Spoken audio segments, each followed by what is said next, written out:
स्वामी जी, राधा स्वामी। हाँ जी। बानी गुरु ग्रंथ साहब जी महाराज सूही महला चौथा। अखी काड तरी चर नातल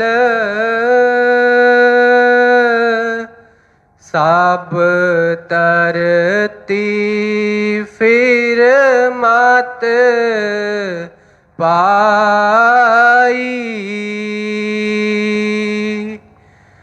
अखी काड तरी चर नातल सब तरती फिर मत पाई। राधा स्वामी, राधा स्वामी। पिछले सत्संग ਦੇ ਵਿੱਚ ਅਸੀਂ ਚੌਥੀ ਪਾਤਸ਼ਾਹੀ ਗੁਰੂ ਰਾਮਦਾਸ ਜੀ ਮਹਾਰਾਜ ਜੀ ਦੇ ਵਚਨ ਸੁਣੇ ਸੀ। ਉਸੇ ਹੀ ਵਚਨ ਦੀ ਅਗਲੀ ਕੜੀ ਪਿਛਲੀ ਵਾਰੀ ਦੱਸਿਆ ਸੀ ਪਿਛਲੇ ਸਤਸੰਗ ਦੇ ਵਿੱਚ ਕਿ ਵਚਨ ਕਾਫੀ ਲੰਬਾ ਹੈ। ਜੇ ਤੇ ਸਿਰਫ ਪੜ੍ਹ ਕੇ ਜਿਸ ਤਰ੍ਹਾਂ ਪਾਠ ਕਰੀਦਾ ਉੱਤੋਂ ਲੰਘ ਜਾਈਏ ਤੇ ਫਿਰ ਉਹਦੀ ਗਹਿਰਾਈ ਨੂੰ ਅਸੀਂ ਸਮਝ ਨਹੀਂ ਸਕਦੇ। ਤੇ ਉਹਦੀ ਗਹਿਰਾਈ 'ਚ ਜਾਣ ਵਾਸਤੇ, ਉਹਨੂੰ ਸਮਝਣ ਵਾਸਤੇ ਜਿਸ ਸਟੇਜ 'ਤੇ ਉਹਨਾਂ ਨੇ ਵਚਨ ਕੀਤੇ ਨੇ ਉਹ ਤਾਂ ਉਹਨਾਂ ਦੀ ਦਇਆ ਦੇ ਨਾਲ ਹੀ ਆਪ ਬਖਸ਼ਣ ਫਿਰ ਹੀ ਬਣਦੀ ਹੈ। ਪਰ ਫਿਰ ਵੀ ਆਪਣੇ ਵੱਲੋਂ ਇੱਕ ਕੋਸ਼ਿਸ਼ ਕਿ ਉਹਨਾਂ ਬਚਨਾਂ ਦੀ ਸਾਨੂੰ ਅੱਛੀ ਤਰ੍ਹਾਂ ਸਮਝ ਲੱਗ ਸਕੇ। ਜਿਸ ਤਰੀਕੇ ਦੇ ਨਾਲ ਉਹਨਾਂ ਨੇ ਗੁਰਭਗਤੀ ਦੇ ਵਿੱਚ ਉਹ ਮੁਕਾਮ ਹਾਸਲ ਕੀਤਾ, ਅਸੀਂ ਸਾਰੇ ਉਹਨਾਂ ਦੇ ਗੁਣ ਗਾਉਂਦੇ ਹਾਂ, ਸਾਰੇ ਹੀ ਨਮਸਕਾਰਾਂ ਕਰਦੇ ਹਾਂ, ਉਹਨਾਂ ਨੂੰ ਆਪਣਾ ਸਤਿਗੁਰੂ ਮੰਨਦੇ ਹਾਂ, ਸਤਿਗੁਰ ਕਹਿੰਦੇ ਹਾਂ। ਪਰ ਕਹਿਣ ਦੇ ਨਾਲ ਕੁਛ ਨਹੀਂ ਹੁੰਦਾ ਜਦੋਂ ਤੱਕ ਅਸੀਂ ਉਹਨਾਂ ਦੇ ਵਚਨਾਂ ਦੇ ਉੱਤੇ ਚੱਲਦੇ ਨਹੀਂ, ਜਦੋਂ ਤੱਕ ਉਹਨਾਂ ਦੇ ਵਚਨਾਂ ਨੂੰ ਅਸੀਂ ਮੰਨਦੇ ਨਹੀਂ। ਸਤਸੰਗ ਦੇ ਵਚਨ ਸੀ ਪਿਛਲੇ ਜਿਹੜੇ ਸੀ ਸਤਸੰਗ ਦੇ ਵਿੱਚ, ਕੋਈ ਆਣ ਮਿਲਾਵੇ ਮੇਰਾ ਪ੍ਰੀਤਮ ਪਿਆਰਾ, ਹਉ ਤਿਸ ਪੈ ਆਪ ਵਿਚਾਏ। ਬੜੀ ਉੱਚੀ ਜਿਹੜੀ ਆ ਦਸ਼ਾ ਹੈ। ਅਸੀਂ ਉਹਨੂੰ ਇੰਨੀ ਜਲਦੀ ਨਹੀਂ ਉਹਨੂੰ ਸਮਝ ਸਕਦੇ, ਕਿਉਂਕਿ ਜਿਹੜੀ ਚੀਜ਼ ਅਸੀਂ ਕੋਈ ਇਸ ਤਰ੍ਹਾਂ ਕਿਸੇ ਨੇ ਇੱਕ ਟੇਸਟ ਦੱਸਿਆ ਹੋਵੇ ਸਵਾਦ ਕਿ ਵੀ ਫਲਾਣੀ ਚੀਜ਼ ਬਹੁਤ ਸਵਾਦ ਹੈ, ਅਤੇ ਉਹਦੇ ਦੱਸਣ ਦੇ ਨਾਲ ਸਾਨੂੰ ਨਹੀਂ, ਜਦੋਂ ਤੱਕ ਅਸੀਂ ਉੱਥੇ ਪਹੁੰਚਦੇ ਨਹੀਂ, ਅਸੀਂ ਉਹਨੂੰ ਪਦਾਰਥ ਨੂੰ ਚੱਖ ਨਹੀਂ ਲੈਂਦੇ, ਉਦੋਂ ਤੱਕ ਸਾਨੂੰ ਉਹਦੇ ਸਵਾਦ ਦਾ ਪਤਾ ਨਹੀਂ ਲੱਗਦਾ। ਉਹਨਾਂ ਦੇ ਚਰਨਾਂ 'ਚ ਬੇਨਤੀ ਕਰਕੇ ਫਲ ਮੰਗ ਕੇ ਅਸੀਂ ਉੱਧਰ ਚੱਲਣਾ ਹੁੰਦਾ ਹੈ। ਸਤਿਗੁਰੂ ਜੀ ਦਇਆ ਕਿਰਪਾ ਕਰੋ ਤੁਹਾਡੇ ਵਚਨਾਂ ਦੀ ਸਾਨੂੰ ਸਮਝ ਲੱਗ ਸਕੇ, ਜੋ ਤੁਹਾਨੂੰ ਸਾਨੂੰ ਸਮਝਾਉਣਾ ਚਾਹੁੰਦੇ ਹੋ ਤੁਸੀਂ ਉਸ ਨੂੰ ਅਸੀਂ ਜਾਣ ਸਕੀਏ, ਸਮਝ ਸਕੀਏ ਉਸ ਨੂੰ। ਔਰ ਉਹਦੇ ਵਿੱਚ ਵਚਨ ਆਏ ਸੀ, ਕੋਈ ਆਣ ਮਿਲਾਵੇ ਮੇਰਾ ਪ੍ਰੀਤਮ ਪਿਆਰਾ, ਹਉ ਤਿਸ ਪੈ ਆਪ ਵਿਚਾਈ, ਦਰਸ਼ਨ ਹਰ ਦੇਖਣ ਕੇ ਤਾਈ। ਅੱਗੇ ਸਾਰੇ ਹੀ ਵਚਨ ਉਸੇ ਹੀ ਤੜਫ ਦੇ ਸੀ ਕਿ ਸਤਿਗੁਰਾਂ ਦੇ ਦਰਸ਼ਨਾਂ ਵਾਸਤੇ ਉਹ ਪਿਆਸ ਹੈ, ਦਰਸ਼ਨਾਂ ਦੀ ਤੜਫ ਹੈ। ਔਰ ਉਹਦੀ ਕੀਮਤ ਦੇਖੋ, ਇੱਥੋਂ ਤੱਕ ਆਪਣੇ ਆਪ ਨੂੰ ਕਿਹਾ ਕਿ ਮੈਂ ਵੇਚ ਦੇਵਾਂ, ਜਿਹੜਾ ਮੈਨੂੰ ਕੋਈ ਆਣ ਮਿਲਾਵੇ, ਕੋਈ ਜਿਹੜਾ ਮੈਨੂੰ ਆਪਣੇ ਸਤਿਗੁਰਾਂ ਦੇ ਨਾਲ ਮਿਲਾ ਦੇਵੇ, ਉਹਨਾਂ ਦੇ ਦਰਸ਼ਨ ਕਰਾ ਦੇਵੇ ਮੈਨੂੰ, ਉਹਦੇ ਸੇਵਾ ਦੇ ਵਿੱਚ ਮੈਂ ਆਪਣੇ ਆਪ ਨੂੰ ਵੇਚ ਦੇਵਾਂ। ਔਰ ਪਿੱਛੇ ਦੱਸਿਆ ਸੀ ਕਿ ਵੇਚਣ ਦਾ ਮਤਲਬ ਕੀ, ਕਿ ਜਿਹੜੀ ਚੀਜ਼ ਵਿਕ ਜਾਂਦੀ ਹੈ ਉਹ ਖਰੀਦਦਾਰ ਦੀ ਹੋ ਜਾਂਦੀ ਹੈ। ਫਿਰ ਖਰੀਦਦਾਰ ਉਹਨੂੰ ਰੱਖੇ, ਉਹਨੂੰ ਤੋੜੇ, ਉਹਨੂੰ ਸਜਾਵੇ, ਫਿਰ ਵੇਚਣ ਵਾਲੇ ਦਾ ਉਹਦੇ ਉੱਤੇ ਹੱਕ ਨਹੀਂ ਰਹਿ ਜਾਂਦਾ ਕੋਈ। ਅਤੇ ਉਸ ਵਚਨ ਨੂੰ ਅੱਗੇ ਅਸੀਂ ਬੜੇ ਪਿਆਰ ਦੇ ਨਾਲ ਸ਼ਰਵਣ ਕਰਨਾ ਹੈ। ਔਰ ਜੋ ਪਹਿਲਾਂ ਜਿਸ ਤਰ੍ਹਾਂ ਬੇਨਤੀ ਕਰੀਦੀ ਹੈ ਕਿ ਜਦੋਂ ਸਤਸੰਗ ਦੇ ਵਿੱਚ ਬੈਠਦੇ ਹਾਂ, ਵੈਸੇ ਤਾਂ ਕਿਉਂਕਿ ਜੋ ਸਾਡੇ ਇੱਕ ਜੀਵਨ ਦੀ ਤਲਾਸ਼ ਹੈ, ਸਤਿਗੁਰਾਂ ਨੇ ਸਾਨੂੰ ਦੱਸਿਆ ਸਭ ਨੂੰ ਕਿ ਇਹ ਜਿਹੜਾ ਜੀਵਨ ਮਿਲਿਆ ਹੈ ਇਹ ਬੜਾ ਕੀਮਤੀ ਹੈ। ਔਰ ਇਹ ਐਵੇਂ ਨਹੀਂ ਮਿਲਿਆ ਕਿਸੇ ਨਾ ਕਿਸੇ ਚੀਜ਼ ਵਾਸਤੇ, ਸਾਨੂੰ ਕੋਈ ਮੁਕਾਮ ਹਾਸਲ ਕਰਨ ਵਾਸਤੇ ਮਿਲਿਆ ਹੈ, ਕੋਈ ਕੰਮ ਹੈ ਸਾਨੂੰ ਕਰਨ ਵਾਸਤੇ ਇਹ ਜੀਵਨ ਮਿਲਿਆ ਹੈ। ਔਰ ਉਸ ਜੀਵਨ ਦਾ ਇੱਕ ਇਹ ਹਿੱਸਾ ਹੈ ਜਿਹੜਾ ਅੱਜ ਅਸੀਂ ਸਤਸੰਗ ਦੇ ਵਿੱਚ ਬੈਠੇ ਹਾਂ। ਤੇ ਜੇ ਰਸਤੇ 'ਚ ਜਾਂਦਿਆਂ ਜਿਸ ਤਰ੍ਹਾਂ ਅਸੀਂ ਜਿੰਨੀ ਵਾਰੀ ਜਿਸ ਤਰ੍ਹਾਂ ਗੱਡੀ 'ਚ ਜਾਂਦੇ ਹਾਂ, ਬ੍ਰੇਕਾਂ ਵੱਜਦੀਆਂ ਨੇ, ਖੜੇ ਹੋ ਜਾਂਦੇ ਹਾਂ ਕਿਸੇ ਜਗ੍ਹਾ ਤੇ, ਜਾਂ ਕਿਤੇ ਯਾਦ ਭੁੱਲ ਜਾਂਦਾ ਹੈ ਕੋਈ, ਤੇ ਕਿਸੇ ਚੀਜ਼ ਦਾ ਅਸੀਂ ਉਹਦੇ ਭੁੱਲ ਜਾਂਦੇ ਹਾਂ ਤੇ ਮੁੜ ਕੇ ਆਉਣਾ ਪਵੇ ਤੇ ਬੜਾ ਸਮਾਂ ਲੰਘ ਜਾਂਦਾ ਹੈ।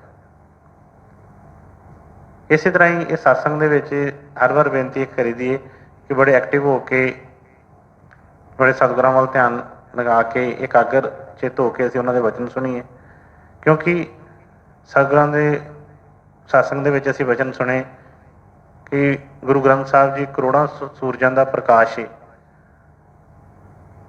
ਸਮੁੰਦਰ ਉਹਨਾਂ ਨੇ ਕਿਹਾ ਕਿ ਠਾਠਾਂ ਮਾਰ ਰਿਹਾ ਹੈ, ਪਰ ਨਾਲ ਹੀ ਉਹਨਾਂ ਨੇ ਵਚਨ ਕੀਤਾ ਕਿ ਜੇ ਅਸੀਂ ਉਹਦੇ ਸਮੁੰਦਰ ਦੇ ਕੰਢੇ ਤੇ ਖੜੇ ਹੋ ਕੇ ਪਿਆਸੇ ਰਹਿ ਜਾਈਏ ਤੇ ਫਿਰ ਸਾਡੇ ਭਾਗਾਂ ਦਾ ਹੀ ਦੋਸ਼ ਹੋ ਸਕਦਾ ਹੈ। ਇਸ ਲਈ ਕੋਸ਼ਿਸ਼ ਆਪਣੇ ਵੱਲੋਂ ਕਿ ਨਹੀਂ, ਉਹ ਸਤਿਗੁਰਾਂ ਦੀ ਦਇਆ ਕਿਰਪਾ ਅਸੀਂ ਸਾਰੇ ਪ੍ਰਾਪਤ ਕਰੀਏ। ਇਸ ਲਈ ਆਪਣੇ ਆਪ ਨੂੰ ਕਿਸੇ ਤਰ੍ਹਾਂ ਵੀ, ਜਿਸ ਤਰ੍ਹਾਂ ਅਸੀਂ ਬਾਹਰ ਕਈ ਸਾਨੂੰ ਪਤਾ ਹੁੰਦਾ ਕਿ ਸਾਡੇ ਫਾਇਦੇ ਦਾ ਕੰਮ ਹੈ, ਤੇ ਅਸੀਂ ਆਪਣੇ ਆਪ ਨੂੰ ਬੜਾ ਚੁਕੰਨਾ ਹੋ ਕੇ ਉਹਦੇ ਵਿੱਚ ਖੜਾ ਕਰਦੇ ਹਾਂ, ਬਹੁਤ ਅਸੀਂ ਧਿਆਨ ਦਿੰਦੇ ਹਾਂ ਕਿ ਸਾਡਾ ਕੋਈ ਨੁਕਸਾਨ ਨਾ ਹੋ ਜਾਵੇ, ਸਾਨੂੰ ਫਾਇਦਾ ਪੂਰਾ ਮਿਲੇ। ਇਸੇ ਤਰ੍ਹਾਂ ਹੀ ਸਤਿਗੁਰਾਂ ਦੇ ਵਚਨਾਂ ਦਾ ਵੀ ਅਸੀਂ ਪੂਰਾ ਫਾਇਦਾ ਉਠਾਉਣਾ ਹੈ। ਤੇ ਉਹਦੇ ਵਿੱਚ ਉਹਨਾਂ ਨੇ ਵਚਨ ਫਰਮਾਏ ਸੀ ਕਿ ਕਿਰਪਾ ਕਰੇ ਤਾਂ ਸਤਿਗੁਰੂ ਮਿਲੇ, ਹਰ ਹਰ ਨਾਮ ਧਿਆਈ, ਜੇ ਸੁਖ ਦੇ ਤਾਂ ਤੁਝੇ ਅਰਾਧੀ, ਦੁੱਖ ਵੀ ਤੁਝੇ ਧਿਆਈ, ਜੇ ਭੁੱਖ ਦੇ ਤੇ ਇਤ ਹੀ ਰਾਜਾ, ਦੁੱਖ ਵਿੱਚ ਸੁਖ ਮਨਾਈ, ਤਨ ਮਨ ਕਾਟ ਕਾਟ ਸਭ ਅਰਪੀ, ਵਿੱਚ ਅਗਨੀ ਆਪ ਜਲਾਈ, ਪੱਖਾ ਫੇਰੀ ਪਾਣੀ ਢੋਵਾਂ, ਜੋ ਦੇਵੇ ਸੋ ਖਾਈ, ਨਾਨਕ ਗਰੀਬ ਢਹਿ ਪਿਆ ਦੁਬਾਰੇ, ਹਰ ਮੇਲ ਲੈ ਵਡਿਆਈ। ਕੀ ਸਾਰੇ ਸ਼ਬਦ ਦੇ ਵਿੱਚ ਉਹਨਾਂ ਨੇ ਕੀ ਇੱਕ ਅਰਦਾਸ ਕੀਤੀ, ਕੀ ਬੇਨਤੀ ਕੀਤੀ ਕਿ ਸਤਿਗੁਰੂ ਜੀ ਮੈਂ ਵਿਛੜਿਆ ਪਿਆ ਹੈ, ਉਸ ਦਰਸ਼ਨਾਂ ਤੋਂ ਮੈਨੂੰ ਦਇਆ ਕਰੋ, ਕਿਰਪਾ ਕਰੋ। ਕੋਈ ਵੀ ਕੀਮਤ, ਉਹਨਾਂ ਨੇ ਕਿਹਾ ਕਿ ਜੇ ਸੁੱਖ ਦੇ ਤੇ ਇਤੀ ਰਾਜਾ, ਦੁੱਖ ਵਿੱਚ ਸੁੱਖ ਮਨਾਈ, ਚਾਹੇ ਮੈਨੂੰ ਦੁੱਖ ਹੋਵੇ ਸੁੱਖ ਹੋਵੇ, ਮੈਨੂੰ ਉਹਦੇ ਨਾਲ ਕੋਈ ਮਤਲਬ ਨਹੀਂ ਹੈ, ਜਿਸ ਤਰੀਕੇ ਨਾਲ ਵੀ ਮਰਜ਼ੀ ਆ, ਮੈਨੂੰ ਸਤਿਗੁਰ ਆਪਣੇ ਦਰਜਨ ਦੀਦਾਰ ਬਖਸ਼ੋ। ਫਿਰ ਅੱਗੇ ਕਿਹਾ ਤਨ ਮਨ ਕਾਟ ਕਾਟ ਸਭ ਅਰਪੀ, ਕਿ ਸਭ ਕੁਛ ਆਪਣਾ ਮੈਂ ਅਰਪਣ ਕਰਨ ਨੂੰ ਤਿਆਰ ਹੈ। ਕਾਹਦੇ ਵਾਸਤੇ? ਜੋ ਉਹਨੇ ਫਰਮਾਇਆ ਕਿ ਨਾਨਕ ਗਰੀਬ ਢਹਿ ਪਿਆ ਦੁਆਰੇ, ਹਰ ਮੇਲ ਲੈ ਵਡਿਆਈ, ਕਿ ਸਤਿਗੁਰੂ ਜੀ ਮੈਂ ਗਰੀਬ ਤੁਹਾਡੇ ਚਰਨਾਂ ਦੇ ਵਿੱਚ ਢਹਿ ਪਿਆ ਹੈ। ਕਾਹਦੇ ਵਾਸਤੇ? ਕਿ ਤੁਸੀਂ ਆਪਣੇ ਨਾਲ ਮੈਨੂੰ ਮਿਲਾ ਲਿਓ, ਆਪਣੇ ਦਰਸ਼ਨ ਦੀਦਾਰ ਬਖਸ਼ ਦਿਓ। ਹੁਣ ਉਸ ਤੋਂ ਅੱਗੇ ਜਿਹੜੇ ਵਚਨ ਨੇ, ਉਹਦੇ ਵਿੱਚ ਸਤਿਗੁਰਾਂ ਨੇ ਜਿਹੜਾ ਵਚਨ ਫਰਮਾਇਆ ਹੈ, ਜੋ ਅਸੀਂ ਹੁਣ ਸਰਵਣ ਕੀਤਾ ਹੈ, ਲੇਕਿਨ ਬੜੀ ਇੱਕ ਉਲਝਣ ਵਾਲੀ ਗੱਲ ਹੈ ਕਿ ਸੰਗਤ ਦੇ ਵਿੱਚ ਆ ਕੇ ਸਤਸੰਗ ਸੁਣ ਕੇ ਸਭ ਕੁਛ ਕਰਦਿਆਂ ਕਰਾਉਂਦਿਆਂ ਵੀ, ਜਿਸ ਤਰ੍ਹਾਂ ਮੈਂ ਪਹਿਲਾਂ ਬੇਨਤੀ ਕੀਤੀ ਹੈ, ਕਿ ਸਾਨੂੰ ਆਪਣੇ ਮਕਸਦ ਭੁੱਲ ਜਾਂਦਾ ਹੈ। ਉਹਨਾਂ ਨੇ ਬੜਾ ਸਪਸ਼ਟ ਮਕਸਦ ਸਾਨੂੰ ਦੱਸਿਆ ਹੈ ਕਿ ਇਹ ਮਨੁੱਖ ਜੰਮਾ ਕਾਹਦੇ ਵਾਸਤੇ ਮਿਲਿਆ। ਉਹਨੇ ਕਿਹਾ ਕਿ ਭਈ ਪ੍ਰਾਪਤ ਮਾਨੁਖ ਦੇਹੁਰੀਆ, ਗੋਬਿੰਦ ਮਿਲਣ ਕੀ ਇਹੋ ਤੇਰੀ ਵਰੀਆ, ਅਵਰ ਕਾਜ ਤੇਰੇ ਕਿਤਨੇ ਹੀ ਕਾਮ।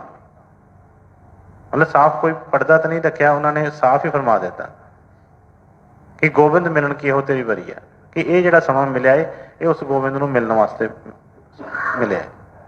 ਪਰ ਲੇਕਿਨ ਫਿਰ ਵੀ ਸਾਡੇ ਅਲੱਗ-ਅਲੱਗ ਮਕਸਦ, ਅਲੱਗ-ਅਲੱਗ ਸਾਡੀਆਂ ਭਾਵਨਾਵਾਂ ਹੁੰਦੀਆਂ ਨੇ ਸੰਗਤ ਦੇ ਵਿੱਚ। ਗੁਰਬਾਣੀ ਦੇ ਅਨੁਸਾਰ ਹੀ ਉਹਨਾਂ ਨੇ ਦੱਸਿਆ ਹੈ ਕਿ ਉਹਦੇ ਵਿੱਚ ਜਿਸ ਤਰ੍ਹਾਂ ਕਿ 5 ਤਰ੍ਹਾਂ ਦੇ ਜਿਹੜੇ ਜਗਿਆਸੂ ਜਿਹੜੇ ਨੇ ਸੰਗਤ ਦੇ ਵਿੱਚ ਹੁੰਦੇ ਨੇ। ਅਸੀਂ ਕਈ ਵਾਰੀ ਦੇਖਦੇ ਹਾਂ, ਜਿਸ ਤਰ੍ਹਾਂ ਅੱਗੇ ਬੇਨਤੀ ਕਰੀਏ ਕਿ ਕਲਾਸ ਦੇ ਵਿੱਚ ਬੱਚੇ ਹੁੰਦੇ ਨੇ, ਕੋਈ ਬੱਚੇ ਜਿਹੜੇ ਨੇ ਪੜ੍ਹ ਕੇ ਅੱਗੇ ਨਿਕਲ ਜਾਂਦੇ ਨੇ,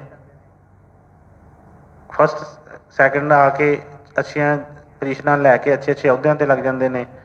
ਕੋਈ ਜਿਹੜੇ ਨੇ ਥੋੜ੍ਹੇ ਬਹੁਤੇ ਨੰਬਰ ਲੈ ਕੇ ਸਿਰਫ ਕਲਾਸਾਂ ਹੀ ਬਦਲਦੇ ਨੇ। ਕੁਝ ਜਿਹੜੇ ਨੇ ਫੇਲ ਹੋ ਕੇ ਉੱਥੇ ਹੀ ਕਲਾਸ 'ਚ ਰਹਿ ਜਾਂਦੇ ਨੇ। ਲੇਕਿਨ ਸਮਾਂ ਇੱਕੋ ਹੀ ਹੈ, ਕਲਾਸ ਇੱਕੋ ਹੀ ਹੈ, ਟੀਚਰ ਪੜ੍ਹਾਉਣ ਵਾਲਾ ਇੱਕੋ ਹੀ ਹੈ, ਸਿਲੇਬਸ ਇੱਕੋ ਹੀ ਹੈ, ਫਿਰ ਵੀ ਅਲੱਗ-ਅਲੱਗ ਅਵਸਥਾਵਾਂ ਹੁੰਦੀਆਂ ਨੇ। ਇਸੇ ਤਰ੍ਹਾਂ ਹੀ ਸੰਗਤ ਦੇ ਵਿੱਚ ਵੀ ਉਹਨਾਂ ਨੇ ਦੱਸਿਆ ਕਿ 5 ਤਰ੍ਹਾਂ ਦੇ ਜਗਿਆਸੂ ਜਿਹੜੇ ਆਉਂਦੇ ਨੇ।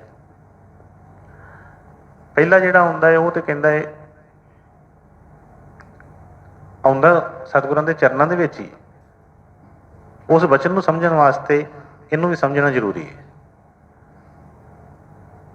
ਉਹਨਾਂ ਨੇ ਸੁਣਾਇਆ ਕਿ ਪਹਿਲਾ ਜਿਹੜਾ ਜਗਿਆਸੂ ਆਉਂਦਾ ਹੈ ਉਹ ਕੀ ਕਹਿੰਦਾ ਹੈ ਕਿ ਸਤਿਗੁਰੂ ਜੀ ਮੇਰੇ 'ਤੇ ਕਿਰਪਾ ਕਰੋ, ਦਇਆ ਕਰੋ, ਬੜਾ ਗਰੀਬ ਆ, ਮੈਨੂੰ ਧਨ ਚਾਹੀਦਾ ਹੈ, ਮੈਨੂੰ ਦੌਲਤ ਚਾਹੀਦੀ ਹੈ, ਮੈਨੂੰ ਘਰ-ਬਾਰ ਚਾਹੀਦਾ ਹੈ, ਮੈਨੂੰ ਹੋਰ ਕੋਈ ਐਸੇ ਪਦਾਰਥ ਚਾਹੀਦੇ ਨੇ।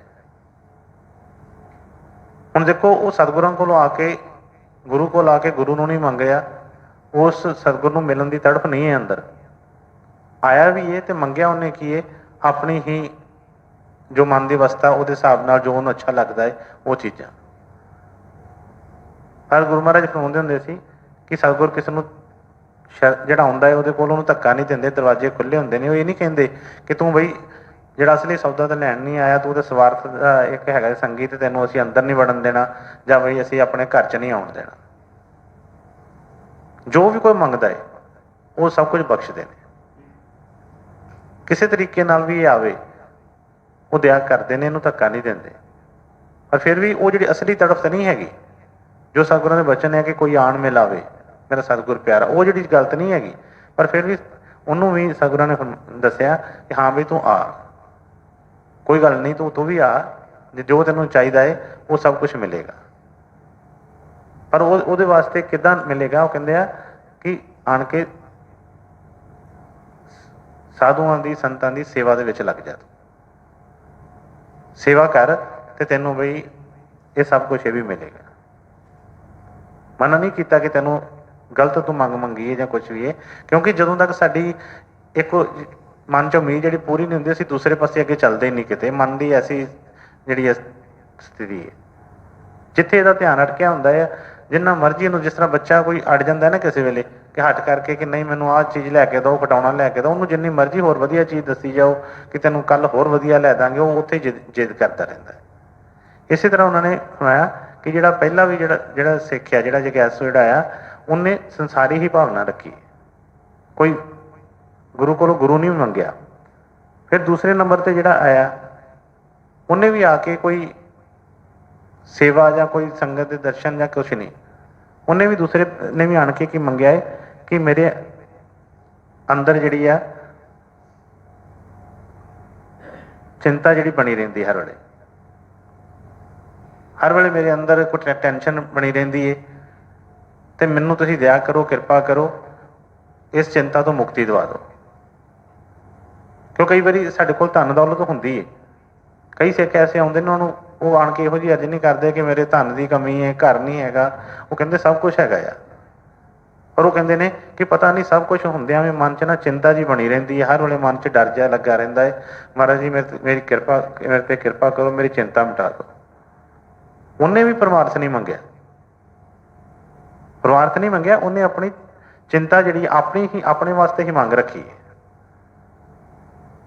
ਤੀਸਰਾ ਜਿਹੜਾ ਆਇਆ ਉਹਨੇ ਆਣ ਕੇ, ਉਹਦੇ ਕੋਲ ਪੈਸਾ ਵੀ ਹੈਗਾ ਏ, ਸਭ ਕੁਛ ਘਰ ਦੇ ਪਦਾਰਥ ਵੀ ਹੈਗੇ ਨੇ, ਕੋਈ ਟੈਨਸ਼ਨ ਚਿੰਤਾ ਵੀ ਨਹੀਂ ਹੈਗੀ, ਪਰ ਫਿਰ ਵੀ ਕੁਛ ਨਾ ਕੁਛ ਕਿਤੇ ਨਾ ਕਿਤੇ ਉਹਨੂੰ ਕਿਸੇ ਚੀਜ਼ ਦੀ ਘਾਟ ਮਹਿਸੂਸ ਹੋ ਰਹੀ ਹੈ।